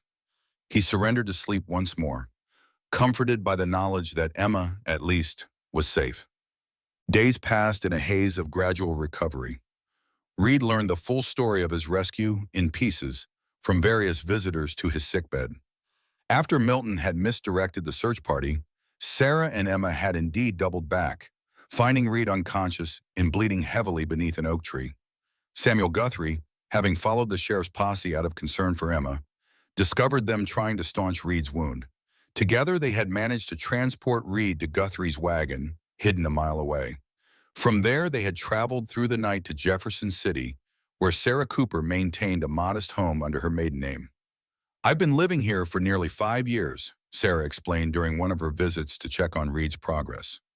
Close enough to monitor Theodore's activities in Liberty, yet far enough that he never thought to look here. Reed studied her with the clarity that returning health brought. Sarah Cooper was not what he had expected. Not a fragile victim of her husband's cruelty, but a composed, intelligent woman who had rebuilt her life from the ashes of betrayal. "Why didn't you expose Cooper sooner?" Reed asked. It was the question that had troubled him most during his recovery. Sarah's expression tightened. "Fear at first. Theodore had already tried to kill me once. Then as I learned more about his operations, I realized that simply exposing him wasn't enough. He had too many connections, too much influence. I needed irrefutable evidence and enough financial security to fight him in court if necessary." "The railroad," Reed said, understanding dawning. Sarah nodded. "I've spent years gathering information about Theodore's land schemes. When I learned he had targeted my niece..." Her composure faltered briefly. "I had to act, even if it meant revealing myself before I was fully prepared." Reed believed her, mostly. There was still something in her manner that suggested she wasn't sharing everything, some deeper motivation she kept hidden. But her actions had saved both him and Emma, and for now, that was enough. Dr. Hayes, who had journeyed from Liberty to treat Reed, provided updates on the legal proceedings against Cooper and Clara. The evidence was overwhelming, not just Emma's testimony and the fraudulent land deals, but financial records showing decades of corruption and statements from former associates eager to save themselves by turning on Cooper. "Cooper will spend the rest of his life in prison," Hayes said with satisfaction. "Clara too, most likely. The federal prosecutor is building a case for multiple charges of child endangerment, fraud, and conspiracy to commit murder. Even Sheriff Adams had been arrested, though Hayes believed he would likely make a deal to testify against Cooper in exchange for leniency. Through it all, Emma remained a constant presence at Reed's bedside, reading to him, changing his bandages with careful hands, telling him about her explorations of Jefferson City under Sarah's supervision. She seemed to be thriving in her new environment, the shadows of abuse gradually receding from her eyes. Yet whenever the subject of the future arose, Emma grew quiet, uncertain. Reed understood why. With Cooper and Clara facing justice, with her mother's land secure under Sarah's temporary guardianship, the question of Emma's permanent placement loomed large. Sarah Cooper was her only living relative, her natural guardian under the law. The temporary arrangement Judge Williams had granted Reed would soon expire, and he had no legal claim to override a blood relation. Reed tried not to dwell on this inevitable separation. He had done what he set out to do, rescued Emma from abuse, secured her inheritance, ensured her safety. That she would now build a new life with her aunt, far from his isolated farm, was the natural conclusion to their brief connection. It was better this way, he told himself. What did he have to offer a child, after all? Still, the thought of returning to his empty cabin, to the solitude he had once embraced, now filled him with a hollow ache he couldn't quite suppress. By the second week, Reed was strong enough to leave his bed for short periods. He sat in a comfortable chair by the window, watching the busy street below, a stark contrast to the rural isolation of his farm. Jefferson City hummed with activity, the state capital drawing politicians, businessmen, and ordinary citizens from across Missouri. Sarah's home reflected her position in this society, modest but elegant, furnished with quality pieces that spoke of refined taste rather than ostentatious wealth. She lived comfortably, yet without the extravagance that had characterized Cooper's lifestyle and liberty. Reed had initially wondered about the source of her evident financial security, but Hayes had explained that Sarah had inherited a small fortune from her father, money Cooper had never known about. It gave her the independence to leave him, to establish herself elsewhere, Hayes had said, though I gather she's increased that inheritance considerably through careful investments since then. On this particular afternoon, Reed sat alone by the window, Emma having gone with Sarah to purchase supplies for the upcoming train journey to St. Louis, where the federal trial would begin. Reed wasn't looking forward to the trip, not because of his still healing wound, but because it would mark the beginning of the end of his time with Emma. A knock at the door interrupted his brooding. Judge Williams entered, his imposing frame filling the doorway before he stepped inside, removing his hat with a courtly gesture that spoke of an earlier era. "Lieutenant Reed," he greeted, settling into the chair opposite. "You're looking better than when I last saw you." Reed nodded. He had only vague memories of the judge visiting during his fever, but Hayes had mentioned it. "Thank you for coming, Your Honor, and for everything you've done." Williams waved away the thanks. "I merely applied the law as it should be applied. Cooper and his accomplices perverted justice for too long in liberty. What you did, standing against them, protecting the child, required a courage few possess." Reed shifted uncomfortably under the praise. "I did what anyone would do." "But they didn't, did they?" Williams fixed him with a penetrating gaze. "Everyone in town knew Clara Stanton was abusing that child. They saw the bruises, heard the cries, yet only you acted. Why is that, I wonder?" Reed had no answer that wouldn't sound self-serving. The truth was complex, part guilt over his own family, part rage at Cooper's corruption, part simple human decency awakened from the numbness that had gripped him since the war.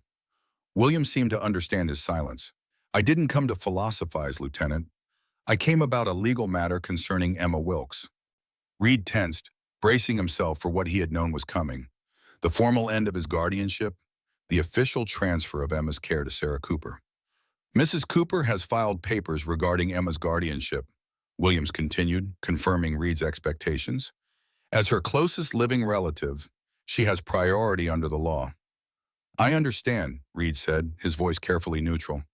"Sarah will provide Emma with opportunities I never could. It's for the best."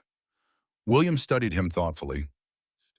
"The girl has grown quite attached to you from what I've observed, and you to her, I think."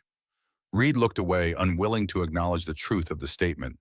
Attachments formed in crisis aren't always enduring. Emma deserves stability, education, advantages Sarah can provide. "Perhaps," Williams leaned forward, resting his elbows on his knees. But there's something you should know before you surrender all claims so easily. But Cooper doesn't intend to remain in Missouri after the trial. She plans to return to Boston, where she has business interests and connections. The news shouldn't have surprised Reed. Sarah had never intended to stay in Jefferson City permanently, yet the finality of it struck him like a physical blow. Boston was a world away from Missouri, ensuring he would likely never see Emma again. "I see," was all he managed to say. "There's more," Williams said. "During our discussions about Emma's future, Mrs. Cooper made an unusual request. She asked that I speak with you privately to ascertain your intentions regarding the child." Reed frowned, confused. "My intentions?" "Whether you wish to maintain a role in Emma's life," Williams clarified. "Whether your interest in her welfare extends beyond the immediate crisis that brought you together." "Of course it does," Reed said, more sharply than he intended. "But my wishes aren't relevant. The law gives priority to blood relations." "The law," Lieutenant Reed, "is concerned primarily with the child's best interests." Williams' tone was measured, professorial. "And while blood relation is a significant factor, it isn't the only consideration. The child's own wishes, the bonds formed, the stability of the proposed home, all these matter." Hope, dangerous and unwelcome, stirred in Reed's chest. He suppressed it ruthlessly. "What exactly are you suggesting, Judge?" "I'm not suggesting anything yet," Williams replied. "I'm gathering information before making a recommendation to the court. Mrs. Cooper has proposed a solution that requires your agreement, and I need to know if you're willing to consider it." Before Reed could question him further, the door opened again, admitting Emma and Sarah, returned from their shopping excursion. Emma's face brightened at the sight of Reed out of bed, though she quickly tempered her excitement with the careful restraint that was her habit. "Judge Williams," Sarah acknowledged, setting down her packages. "I didn't expect you until later." "The court adjourned early," Williams explained, rising to greet her. "I thought it best to speak with Lieutenant Reed while Emma was present." Something passed between them, an understanding that Reed couldn't decipher. Sarah nodded, then turned to Emma. "Emma, perhaps you could show the judge the book we bought today? In the parlor, while Lieutenant Reed and I have a word in private?" Emma glanced between them, clearly sensing the significance of the moment, but obeyed without question. Williams followed her from the room, closing the door behind them. Sarah moved to stand by the window, her profile outlined against the afternoon light. For a moment she didn't speak, seeming to gather her thoughts. "I've had investigators looking into Theodore's activities for years," she began finally. "When I discovered he had targeted my sister's land, and by extension, Emma, I was faced with a difficult choice. Revealing myself meant losing the anonymity that had kept me safe, but remaining hidden meant abandoning my niece to Clara's cruelty." Reed listened, still uncertain where this was leading. "I was preparing to act when you intervened," Sarah continued. "Your actions accelerated events beyond what I had planned, but ultimately accomplished what I could not, freeing Emma and exposing Theodore's crimes." "You would have done the same," Reed said, uncomfortable with gratitude he felt he hadn't fully earned. "Perhaps, but the fact remains that you risked everything for a child who was a stranger to you." Sarah turned to face him fully. "That speaks to your character, Lieutenant Reed. It's why I've proposed a somewhat unconventional arrangement to Judge Williams." Reed tensed. "What arrangement?" "Joint guardianship," Sarah said simply.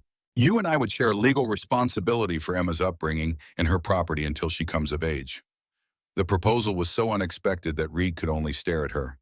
"That's unusual." "Very," Sarah agreed. "But these are unusual circumstances. Emma has suffered trauma that will take years to heal. She's formed a bond with you that I would be cruel to sever completely. Yet as her only blood relation, I have a responsibility to her that I cannot abdicate." Reed's mind raced, considering implications. "How would it work? You said you were returning to Boston." "I am. My business there requires my presence." Sarah's expression softened slightly. "But Emma needn't accompany me immediately. She could remain here in Missouri with you until the trial concludes and her land matters are settled. Perhaps through the summer, it would give her time to adjust, to heal, to understand that she isn't being abandoned again. And after summer, she would come to Boston to live with me and receive the education June would have wanted for her." Sarah hesitated. but with provision for extended visits to Missouri, if that's what she wishes, and you would retain partial legal guardianship with authority to make decisions in my absence. Reed struggled to process the proposal. It wasn't what he had expected, neither complete separation nor the unrealistic fantasy of keeping Emma with him permanently. It was a compromise that acknowledged the reality of their unusual situation. Why? He asked finally. You don't know me. I could contest your guardianship claim, make things difficult. But you won't, Sarah said with quiet confidence. Because like me, you're thinking of what's best for Emma, not yourself. She moved closer, her expression grave. I've watched you with her, Lieutenant. The care you take, the respect you show her. My sister would have approved of such a guardian for her daughter. The compliment struck deeper than Sarah could know. Reed looked away, momentarily overcome. I failed my own family. My wife, my daughter. I couldn't protect them. During the war, Sarah said, not a question but a statement. Hayes mentioned it. Their deaths weren't your fault, Lieutenant. I wasn't there, Reed said harshly. I was hundreds of miles away, fighting someone else's battle when they needed me. And that guilt is what drove you to help Emma. Sarah's voice was gentle but firm. You saw a chance to atone, to save someone when you couldn't save them. Reed couldn't deny it. The parallels had been obvious from the beginning. A vulnerable child, a threat he could fight, a wrong he could right. It's not a bad thing, Sarah continued, to find meaning in helping others, to use your pain as motivation for good. But Emma needs more than a rescuer now. She needs stability, consistency, people she can count on not to disappear. And you think I can provide that? A broken-down soldier living alone on a failing farm? I think you already have, Sarah countered. When you could have walked away, you stayed. When you were shot, your first thought was for her safety, not your own. Those are the actions of someone who can be trusted with a child's well-being. Reed fell silent, considering. The arrangement Sarah proposed was unorthodox, but it offered a middle path he hadn't dared hope for. Emma would have the advantages Sarah could provide: education, society, financial security, while maintaining the connection to Reed that seemed to matter to her. Have you discussed this with Emma? He asked finally.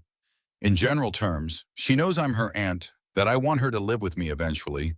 She also knows I understand her attachment to you. Sarah smiled slightly. She's quite adamant that you need looking after, apparently. Says you forget to eat when you're working. The observation was so unexpectedly accurate and so typical of Emma's quiet perceptiveness that Reed couldn't help a short laugh, which he immediately regretted as pain lanced through his healing wound. Sarah noticed his discomfort and moved toward the door. You don't need to decide immediately. Think about it. Discuss it with Emma. Judge Williams will formalize whatever arrangement we agree upon before returning to Liberty. After she left, Reed remained by the window, watching the street below as evening shadows lengthened across the cobblestones. The prospects Sarah had outlined seemed almost too perfect, a compromise that would spare both him and Emma the pain of complete separation while ensuring her future was secure. Yet doubt lingered. Could he truly be what Emma needed now? Not just a rescuer, but a guardian, a steady presence in her life? Did he have the right to insert himself into her future when she had a blood relative willing and able to care for her? The door opened again and Emma slipped inside, closing it softly behind her. She stood uncertainly just inside the threshold, watching Reed with those solemn eyes that seemed to see more than a child should. Sarah told you, she said, not a question. Reed nodded. About Boston and the guardianship arrangement, yes. Emma came closer, stopping a few feet away. Despite the new dress, the clean surroundings, there was still something of the wary, watchful child he'd first seen at Clara's well. Do you want me to still? With you, I mean, for the summer. The directness of the question caught Reed off guard. It's not about what I want, Emma. It's about what's best for you. That's not an answer, Emma said, with a hint of the stubborn spirit that had helped her survive Clara's abuse. Sarah says I should have a choice, that no one will force me to do anything ever again. Reed had to admit the wisdom of Sarah's approach. After being powerless for so long, Emma needed to feel she had some control over her own life. If you're asking whether I'd be glad to have you stay, Reed said carefully, Then yes, very glad. But you should know my farm isn't much compared to this. He gestured at the comfortable room around them. It's hard work, simple living. And Boston would offer you opportunities I can't. Emma moved to the window beside him, looking out at the bustling street. I don't mind hard work, and I don't know anything about Boston. You might like it, Reed suggested. There are libraries, museums, schools for young ladies. Sarah could give you the kind of life your mother would have wanted for you. Maybe. Emma was quiet for a moment. But my mother kept the cabin on our land, even after my father died. She didn't sell it and move to a city. Maybe she wanted something different for me than what Sarah thinks. The observation was surprisingly astute. Reed had wondered himself about the differences between the sisters, June, who had chosen to remain on her land despite its challenges, and Sarah, who had embraced city life and business. Sarah's a good woman, Reed said. She came back for you at great personal risk. She wants what's best for you. I know. Emma turned to look up at him, her expression earnest. But so do you, and I trust you. You came for me when no one else would. The simple statement struck Reed with unexpected force. Trust. Such a small word for such a monumental concept, especially from a child who had every reason never to trust adults again. I'll always come for you, he promised, the words emerging before he could consider their weight. Whatever you decide, wherever you go, if you ever need me, I'll be there. Emma's eyes filled with tears. The first Reed had seen her shed, but she blinked them back with practiced control. Then I want to stay, for the summer at least. I want to see my land, to understand what my mother valued enough to die for. Reed nodded, respecting the decision and the maturity behind it. Then we'll tell Sarah and Judge Williams that's what you've chosen. Emma's expression lightened, relief evident in the slight relaxation of her shoulders. Will you come back to the farm? When you're better, I mean. Yes, Reed said, surprising himself with how right the answer felt. It needs work. Repairs to the cabin. The north field needs plowing. Too much for me to manage alone. He smiled slightly. I could use a partner. The word hung between them. Partner, not ward or child or burden. Emma's answering smile was like sunrise after the longest night. Partners, she agreed, extending her small hand as if to seal a business arrangement. Reed took it gently, marveling at the resilience it contained in those slender fingers. Something broken inside him began to heal in that moment. Not completely, perhaps never completely, but enough to glimpse a future beyond guilt and isolation. A future with purpose. The journey back to Liberty occurred in stages, as Reed's strength gradually returned. First to a hotel in Jefferson City, where Emma regaled him with stories of Sarah's lessons in proper etiquette and business. Then by train to the county seat, where Judge Williams formally approved the joint guardianship arrangement before returning to his regular circuit. Sarah accompanied them this far, though she would soon depart for Boston to prepare for Emma's eventual arrival. Reed had been wary of her at first, suspecting ulterior motives behind her generosity. But over the weeks of recovery, he had come to respect her intelligence, her clear-eyed assessment of situations, and most importantly, her genuine concern for Emma's well-being. You'll write regularly, Sarah instructed Emma as they prepared for the final leg of the journey to Reed's farm. And remember, this arrangement is not permanent. By autumn, you'll need to make a more lasting decision about your future. Emma nodded solemnly, though Reed noticed she avoided making specific promises. She had adapted quickly to life away from Clara, displaying a quickness of mind that confirmed Hayes's assessment of her intelligence. Yet beneath the emerging confidence, Reed sometimes glimpsed the wounded child still healing from years of abuse. Sheriff Mallory, newly appointed after Adam's disgrace, provided a wagon for the last part of their journey, along with news from Liberty. Cooper's bank had been seized by federal authorities, his assets frozen pending the outcome of his trial. Clara Stanton's boarding house stood empty, its reputation tainted beyond redemption by revelations about her treatment of Emma and other children. Town's changing, Mallory told Reed as they loaded supplies. Cooper's fall left a vacuum. New folks moving in, old scores being settled. You might not recognize the place. Reed doubted that. Small towns had long memories, and Liberty had known him primarily as the reclusive veteran who kept to himself. That perception wouldn't change overnight, regardless of his role in Cooper's downfall. The final miles to his farm were traveled in thoughtful silence. As they crested the hill that overlooked his property, Reed felt a complex mix of emotions: relief at returning, apprehension about the work ahead, and a new sense of responsibility that both terrified and invigorated him. The cabin stood as they had left it, though weather and Milton's search had taken a toll. The door hung askew, windows broken, the small garden he had planted overrun with weeds. Not much to offer a child accustomed to Sarah Cooper's comfortable home. "It needs work," Reed acknowledged as they climbed down from the wagon. Winter was hard on it. Emma surveyed the property with a critical eye that reminded Reed of her aunt. "The roof is sound," she observed, "and the walls. The rest we can fix. We." Such a small word that transformed everything. The broken door, the weed-choked garden, the emptiness that had haunted the cabin since Reed's return from war. Not his burdens alone anymore, but shared. Mallory helped unload their supplies, promised to return in a week with mail and additional provisions, then departed with a tip of his hat. Reed and Emma stood in the yard, suddenly alone together for the first time since that fateful night at Clara's. "Where should we start?" Emma asked, surveying the damage with practical determination rather than dismay. Reed considered the question, seeing the property through new eyes, not as the isolated refuge of a man hiding from life, but as a home for a child who needed security after years of chaos. "Your room," he decided, "the small one off the main cabin. It needs cleaning, a proper bed. Every child should have their own space." Emma nodded, approval evident in her expression. "And then the garden. It's not too late to plant if we start tomorrow." "The garden," Reed agreed, finding himself smiling despite the daunting work ahead. "And the fence needs mending before we can bring livestock back. The chickens, maybe a milk cow, eventually." They continued like this through the evening, planning repairs and improvements as they cleared enough debris to make the cabin habitable for the night. Reed prepared a simple meal from their supplies, which they ate by lamplight at the table Milton had overturned during his search. As darkness settled over the farm, Reed realized with a start that the hollow emptiness that had defined his existence for years had receded. In its place was something fragile but growing stronger: purpose, connection, hope.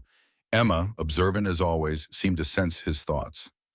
"It will be all right," she said with the peculiar certainty of a child who has survived the worst and found strength in the journey. "We'll make it right together." Reed looked at her across the lamplight. This remarkable child who had endured so much, yet retained the capacity for trust, for rebuilding, who had somehow found in him, a broken soldier, someone worthy of that trust.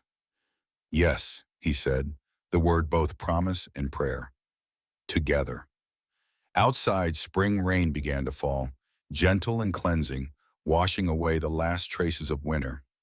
Within the cabin, two survivors began the slow, sacred work of creating something neither had dared hope for: a home, built not of blood ties but of choice, of shared struggle, of the peculiar bond forged between those who have walked through darkness and emerged, changed but undefeated, into scattered light.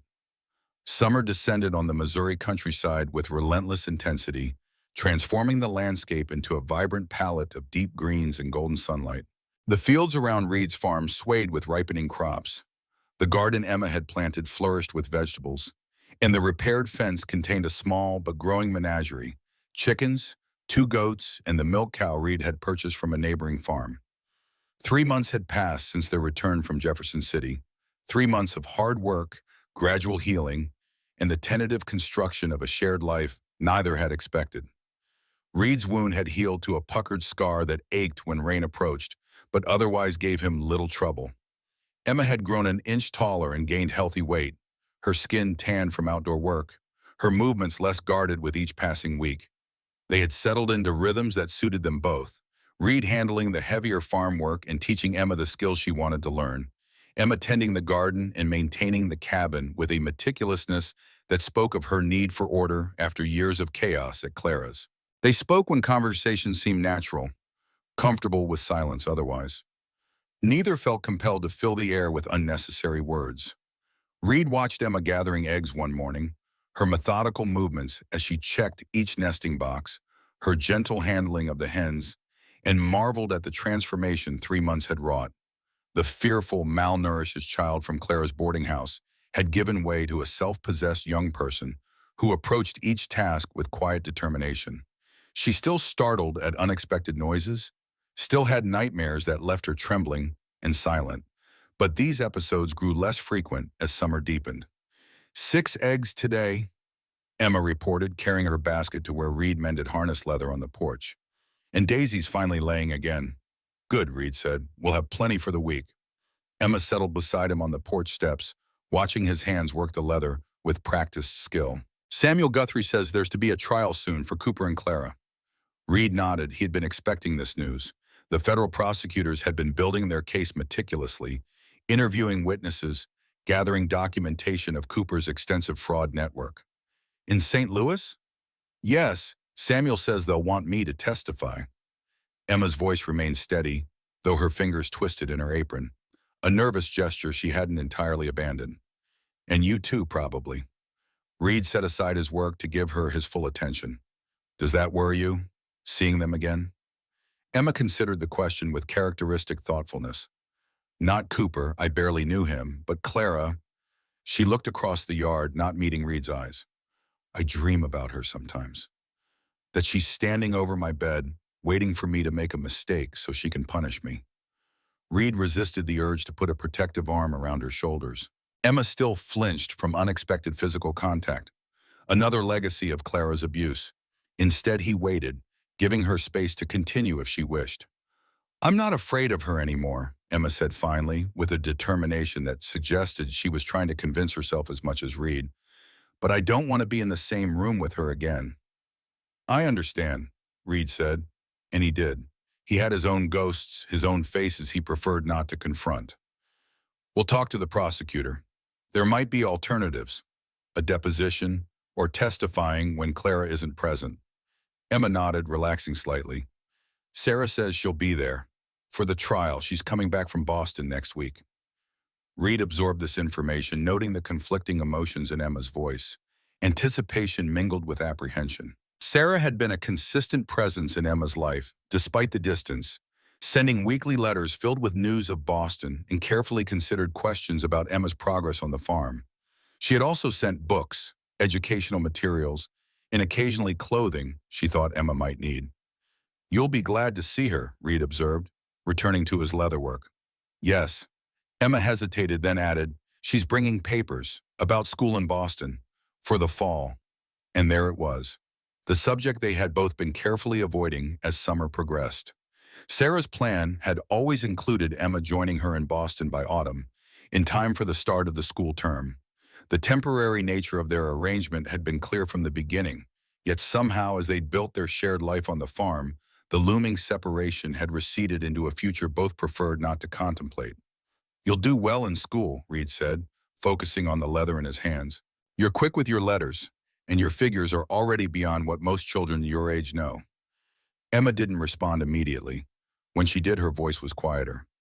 Would you visit? In Boston? The question caught Reed off guard. He had traveled little since returning from the war, finding comfort in the predictable boundaries of his farm and the surrounding countryside.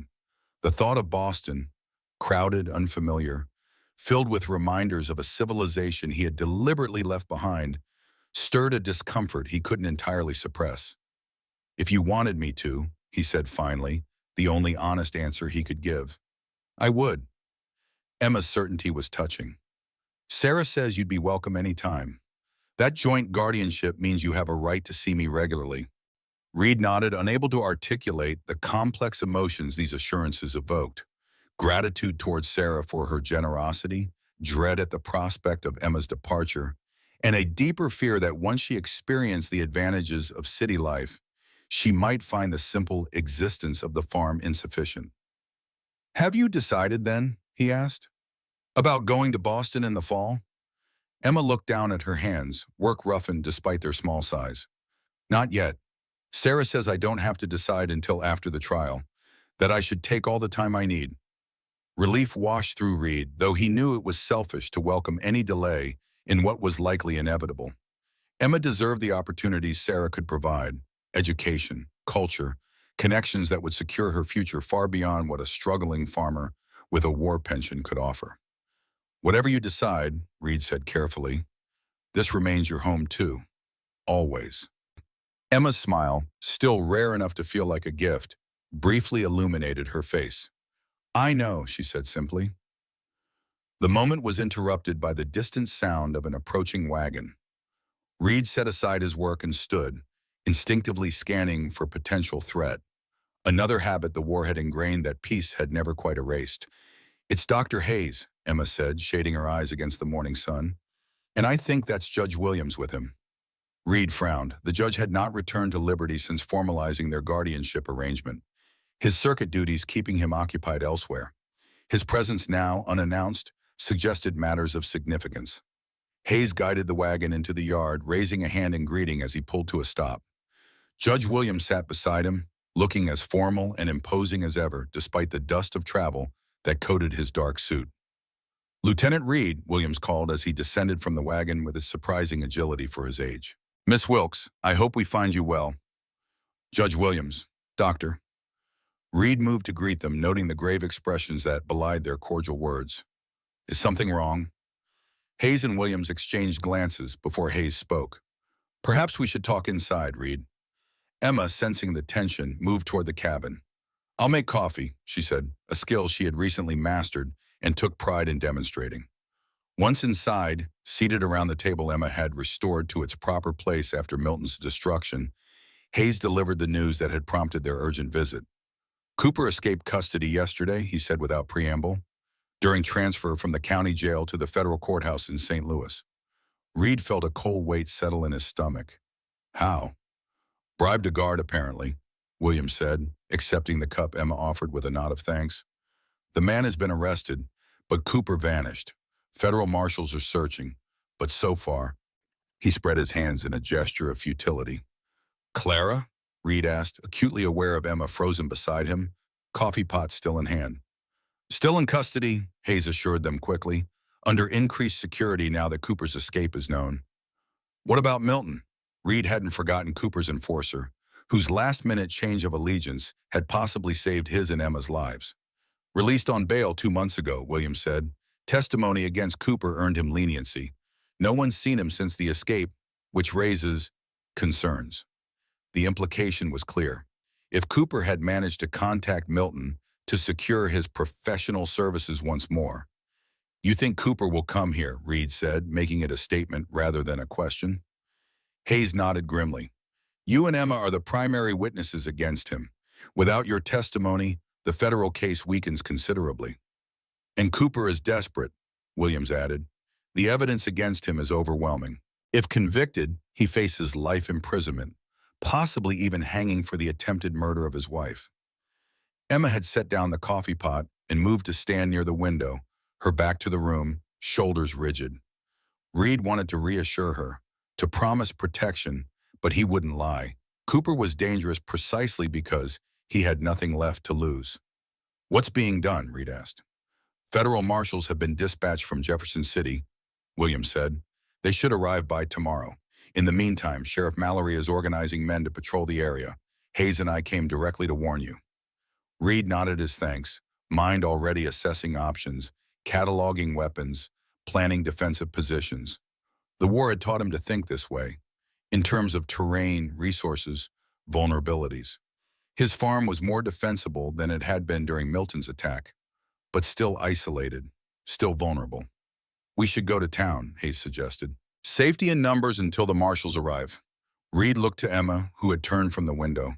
Her face was pale but composed, eyes clear, and focused rather than clouded with fear. This too was new, the ability to face danger without shutting down, to remain present even when afraid. "Emma?" Reed asked, leaving the decision to her. "Town might be safer." Emma shook her head slowly.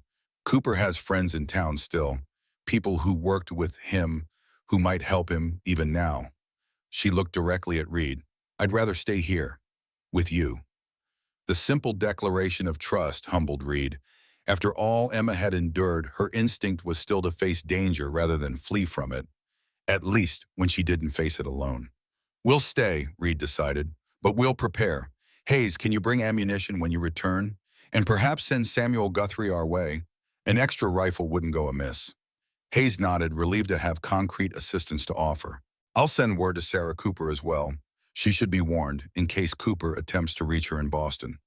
Sarah's already on her way here, Emma said quietly. Her letter said she left Boston 3 days ago. She'll be in St. Louis by now, preparing for the trial.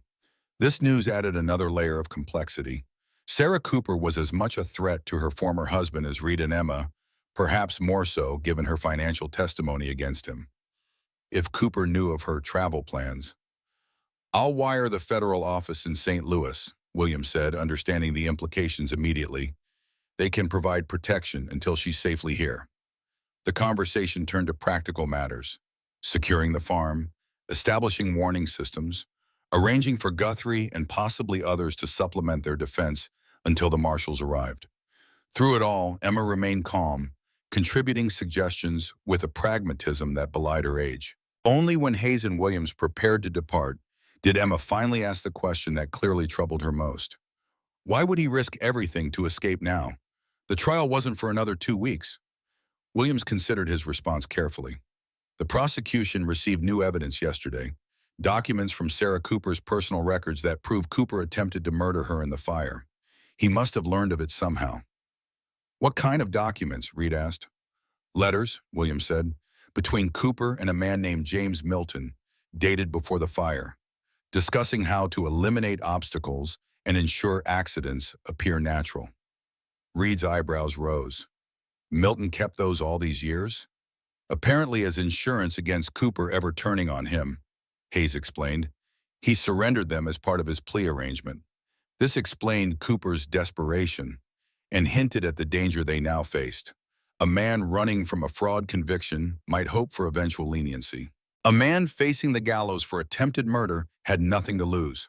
After Hayes and Williams left, promising to return with supplies and reinforcements by evening, Reed and Emma moved methodically through the familiar routine of securing the farm for potential threat. They had done this before during spring storms that threatened to flood the lower fields.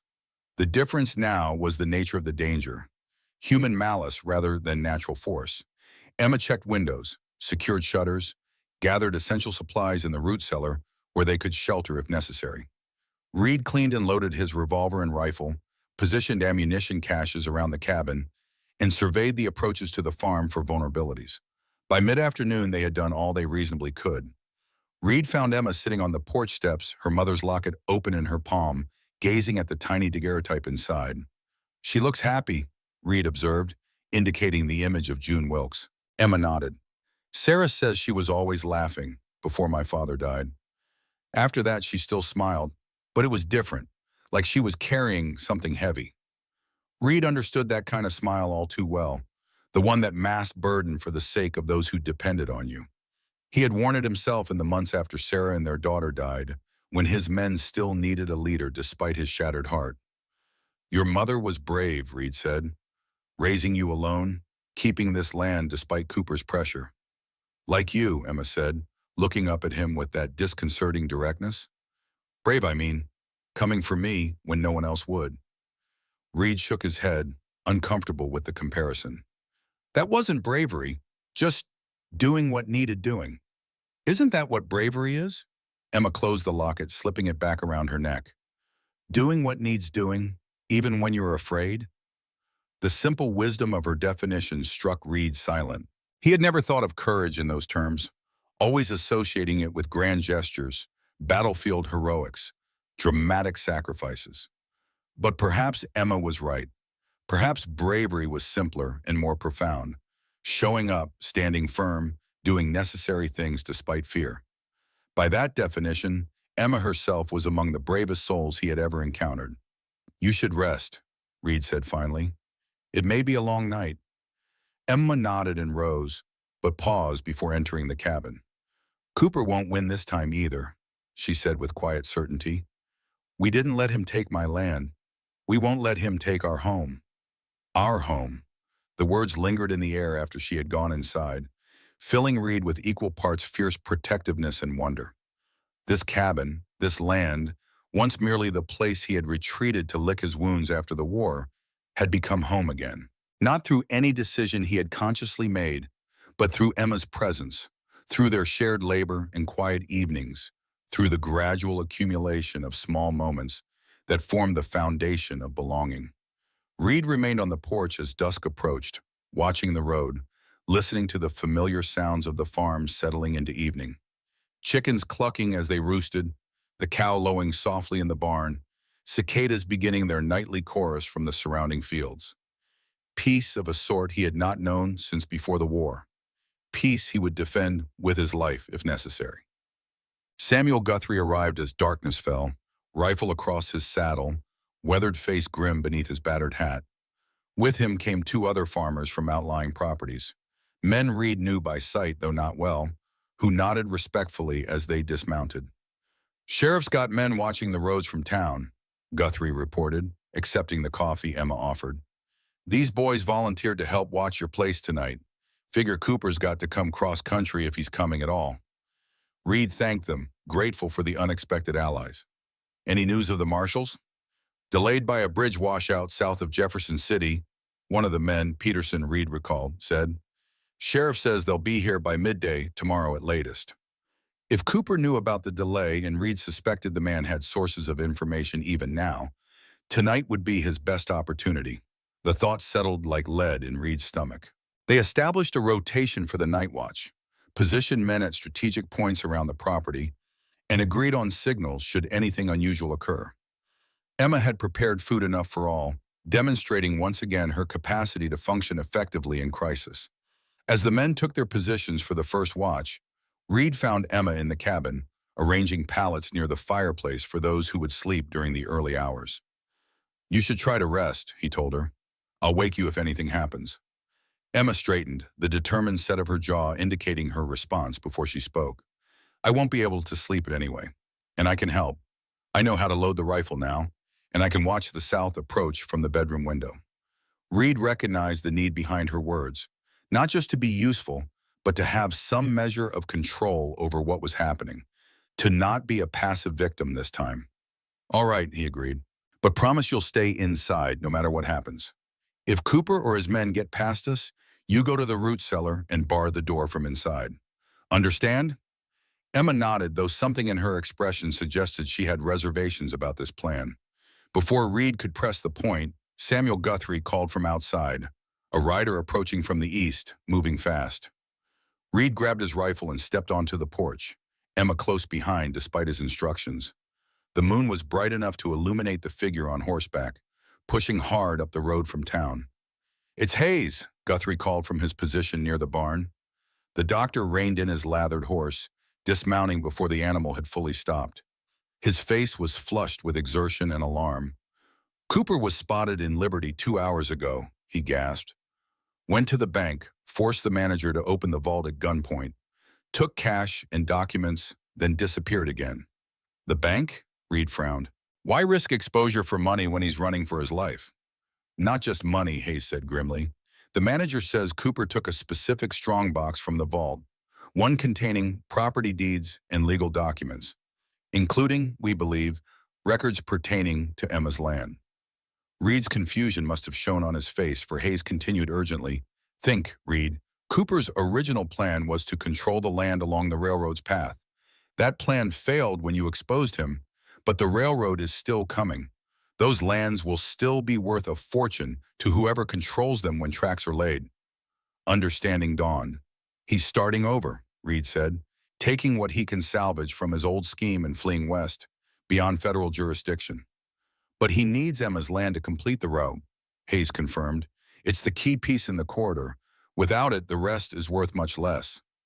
Emma stepped forward, face pale in the moonlight. "He's coming here. Not to kill us, but to force me to sign over the land." The realization altered their defensive calculations significantly. If Cooper wanted Emma alive, at least until he secured her signature on transfer documents, they had a potential advantage. "How many men with him?" Reed asked. "3 that were seen," Hayes replied. "But the sheriff believes Milton is among them, which means they'll be well organized and armed." Reed issued new instructions to the men, adjusting their positions to better protect the house rather than the entire property. If Cooper wanted Emma's signature, he would have to come to her so, and Reed intended to make that approach as dangerous as possible. As the men moved to their new positions, Emma caught Reed's sleeve, her expression troubled. What if he threatens to kill you unless I sign? Or the others? Reed had no easy answer. Cooper was ruthless enough to use such leverage, and Emma cared enough about Reed to be vulnerable to it. We'll cross that bridge if we come to it, he said finally. For now, stay inside as we agreed, please. Emma hesitated, then nodded reluctantly. Be careful, she said, an echo of the words his wife had spoken each time he left for battle during the war. Reed watched her return to the cabin, then took up his position on the porch, rifle ready, eyes scanning the darkened landscape for movement. Hayes had brought additional ammunition and supplies, including a signal rocket that could be seen from town if they needed to summon reinforcements. The night deepened. Clouds passed over the moon, temporarily plunging the farm into darkness before moving on. Reed listened to the night sounds, alert for any disruption in their natural rhythm. Behind him in the cabin, a lamp burned low, casting just enough light for Emma to see by as she maintained her vigil at the window. The first shot came just after midnight, a warning fired by Guthrie from his position near the barn. Reed caught a glimpse of movement along the tree line bordering the eastern field, shadows detaching from darkness, moving with the deliberate care of men trying to approach unseen. At least 4, Peterson reported in a harsh whisper, having circled back to the porch. Coming through the corn. From the east. Reed nodded. The eastern approach was the most exposed, requiring Cooper's men to cross open ground to reach the cabin. If they attempted it directly, they would be vulnerable to fire from multiple positions. But Cooper had been a banker, not a soldier. He would know better than to order a frontal assault against prepared defenders. Watch for flanking movements, Reed warned. They'll try to draw fire from the east while circling around. Peterson nodded and disappeared back into the darkness, conveying Reed's warning to the others. Minutes passed, tense and silent. The shadows along the eastern field remained motionless, as if awaiting a signal. Then everything happened at once. A shout from the north side of the property, one of the farmers engaging an unseen threat. Gunfire erupted from multiple directions, flashes of muzzle fire briefly illuminating the night. From the barn came Guthrie's voice, raised in alarm or pain, Reed couldn't tell which. And from the west, the direction they had least expected, came the sound of breaking glass, the cabin's rear window. Reed spun, heart seizing with the realization that the eastern movement had been a diversion. Cooper's real target was Emma, and he had found another way in. Abandoning his position, Reed burst through the front door, rifle raised. The cabin's main room was empty, the lamp toppled, oil spreading across the table Emma had so carefully polished. The bedroom door stood ajar, and beyond it, voices. Just sign the transfer, girl, and no one else needs to be hurt. Cooper's voice, cultivated and controlled despite the circumstances. And then Emma's reply, steadier than Reed would have believed possible. This land was my mother's. I won't give it to the man who helped kill her. Reed moved silently toward the bedroom, positioning himself beside the door, listening for clues about Cooper's location within the room. Your mother was a fool, Cooper said dismissively. She could have sold at a handsome profit, lived comfortably in town. Instead, she clung to dirt and trees out of some misguided sentiment. Don't make her mistake. Her mistake was trusting men like you, Emma replied, and Reed heard in her voice not just defiance, but a deeper understanding. She didn't know what you'd done to Sarah. I do. A sharp intake of breath from Cooper. Sarah should have died in that fire. She'll die soon enough once I've finished here. Reed risked a glance around the doorframe. Cooper stood near the broken window, elegantly dressed despite being a fugitive, a pistol held casually at his side. Emma faced him from the corner, back straight, eyes unwavering. Neither had noticed Reed's presence yet. Sign the document, Emma, Cooper said, his tone hardening as he raised the pistol. I won't ask again. Reed had a clear shot. One movement, one squeeze of the trigger, and Cooper's threat would end permanently. But Emma stood too close. If Cooper managed to fire as he fell, put the gun down, Cooper. Reed stepped into the doorway, rifle aimed at Cooper's chest. The banker's reaction was instant.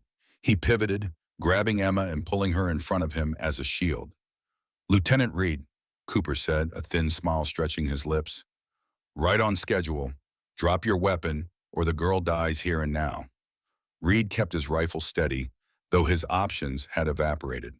Cooper held Emma tightly, pistol pressed to her temple, using her small body as effective cover against Reed's aim. Outside, gunfire continued sporadically, Cooper's men keeping Reed's allies occupied. "Let her go," Reed said, forcing calm into his voice. "Take the deed if you must, but leave the child." Cooper's smile widened. "The deed is worthless without her signature, as I'm sure you know. And even if I had it, there's still the matter of witnesses who could testify against me." His grip on Emma tightened.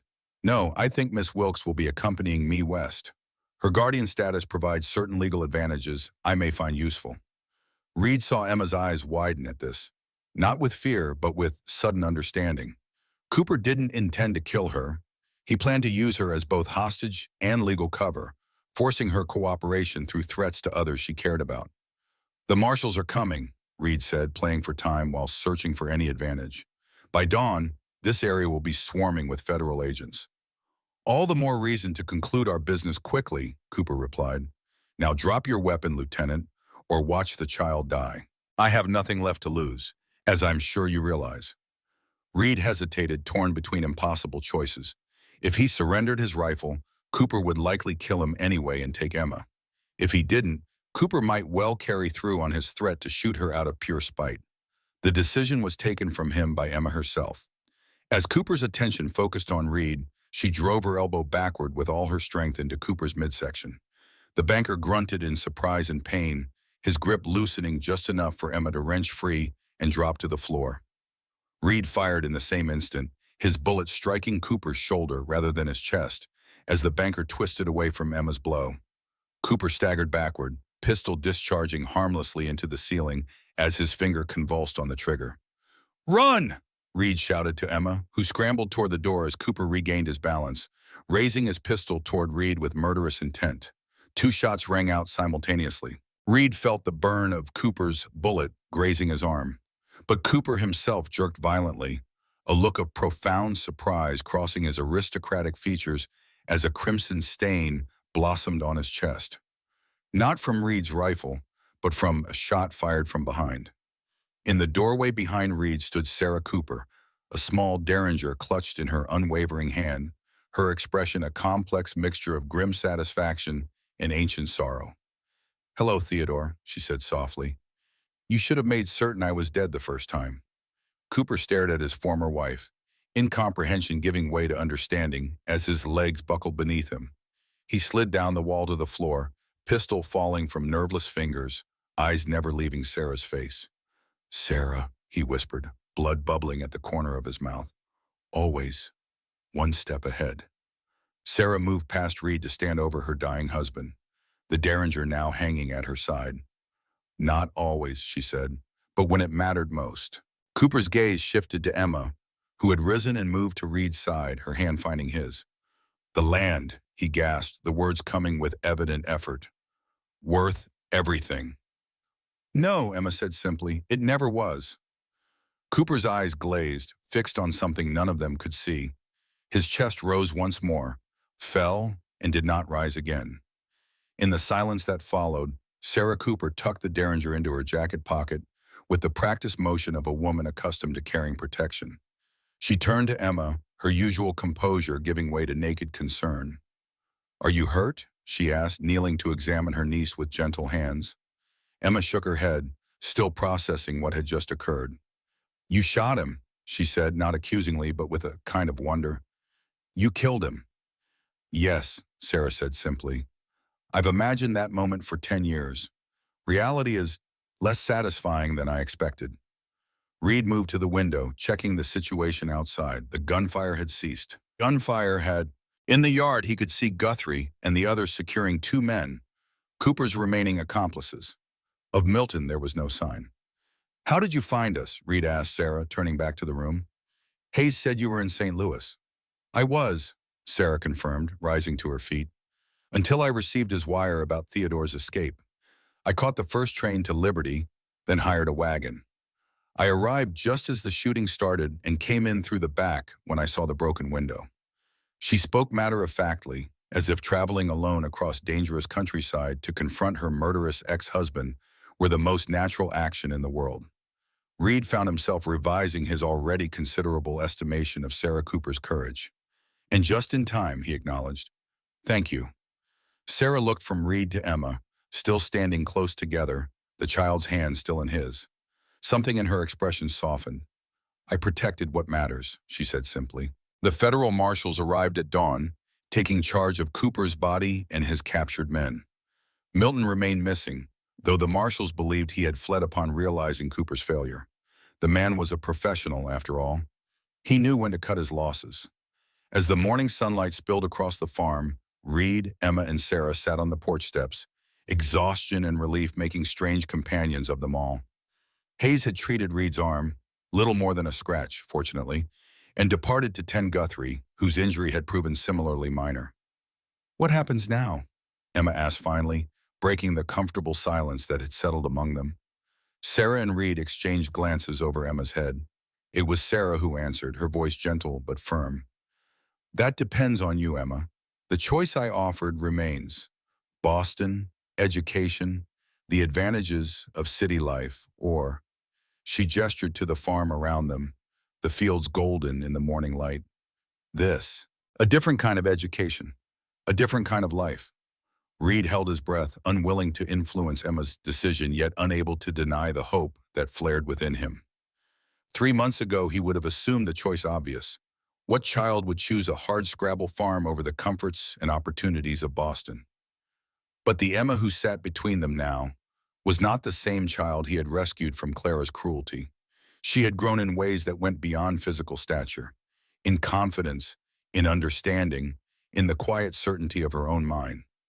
Emma looked from Sarah to Reed, then out across the farm, to the garden she had planted, the animals she had helped tend, the land that had become home in ways her mother might have understood perfectly.